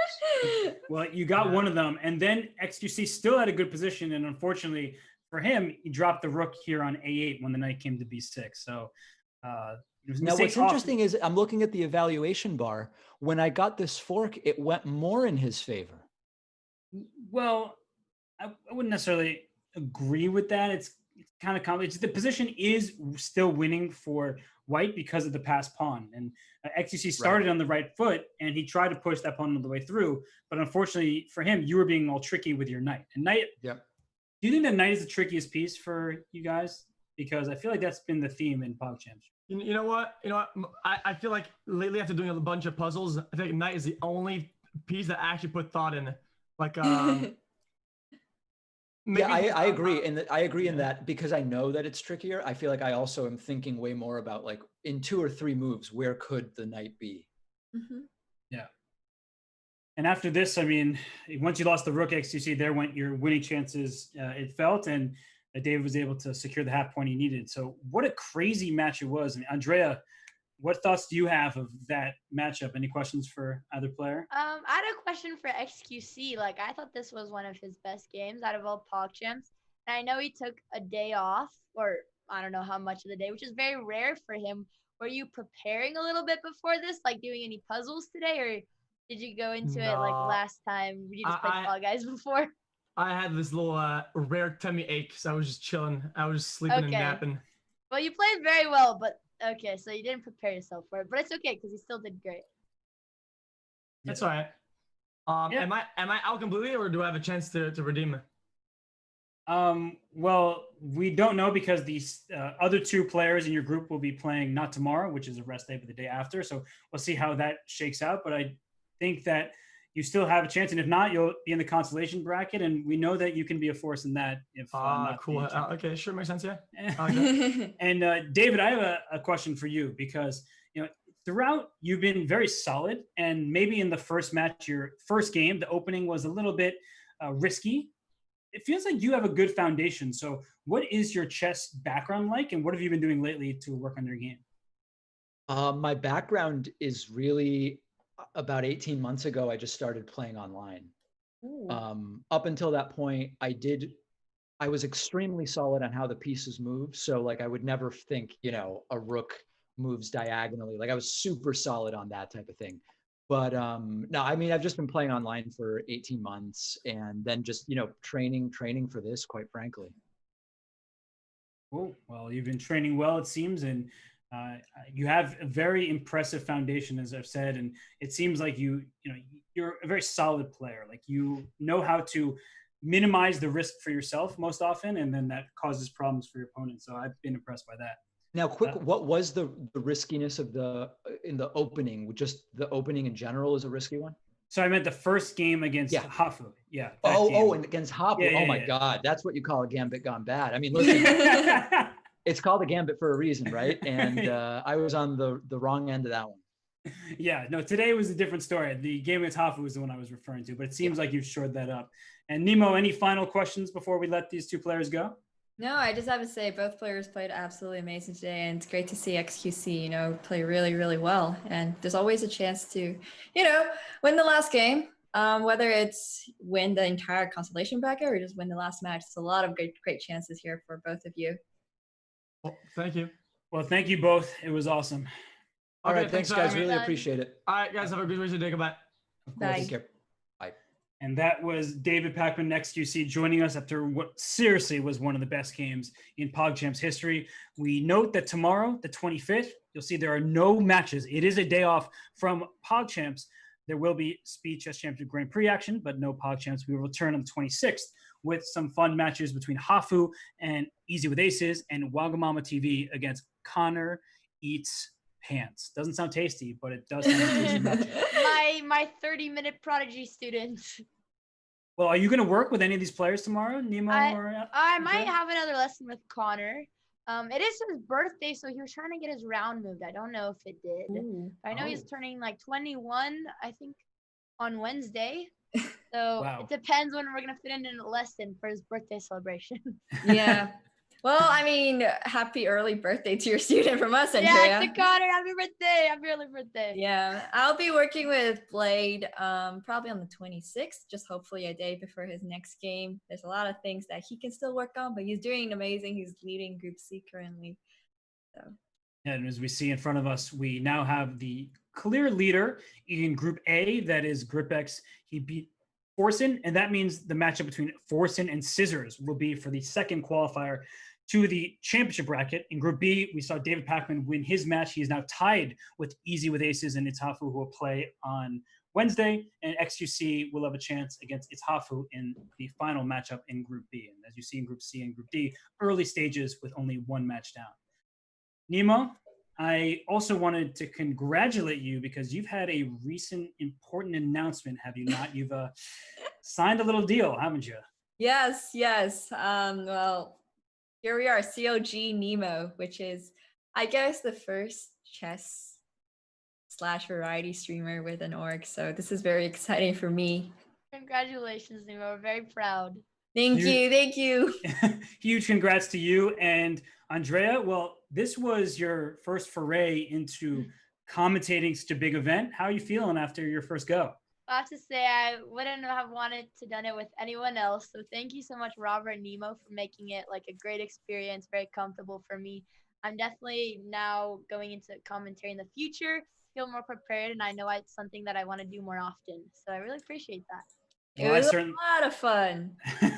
So much fun with you, Andrea. It certainly was. And I look forward to commenting more with both of you. I want to thank all of our fans and supporters, the staff behind the scenes doing such hard work, all of the players who were not just showing off some good chess, but also great interviews. Those were a lot of fun. And well, with that, we will bid you all adieu until Wednesday for more PogChamps. And tomorrow there will be Speed Chess Championship Grand Prix on twitch.tv/chess. See you next time. Are you playing that? Remains to be seen. I'll leave it a secret. Okay. Exciting. All right. Thank you, everybody. All right, I'll thank see you guys. right after this stream, actually. Yep. So catch you later. All right.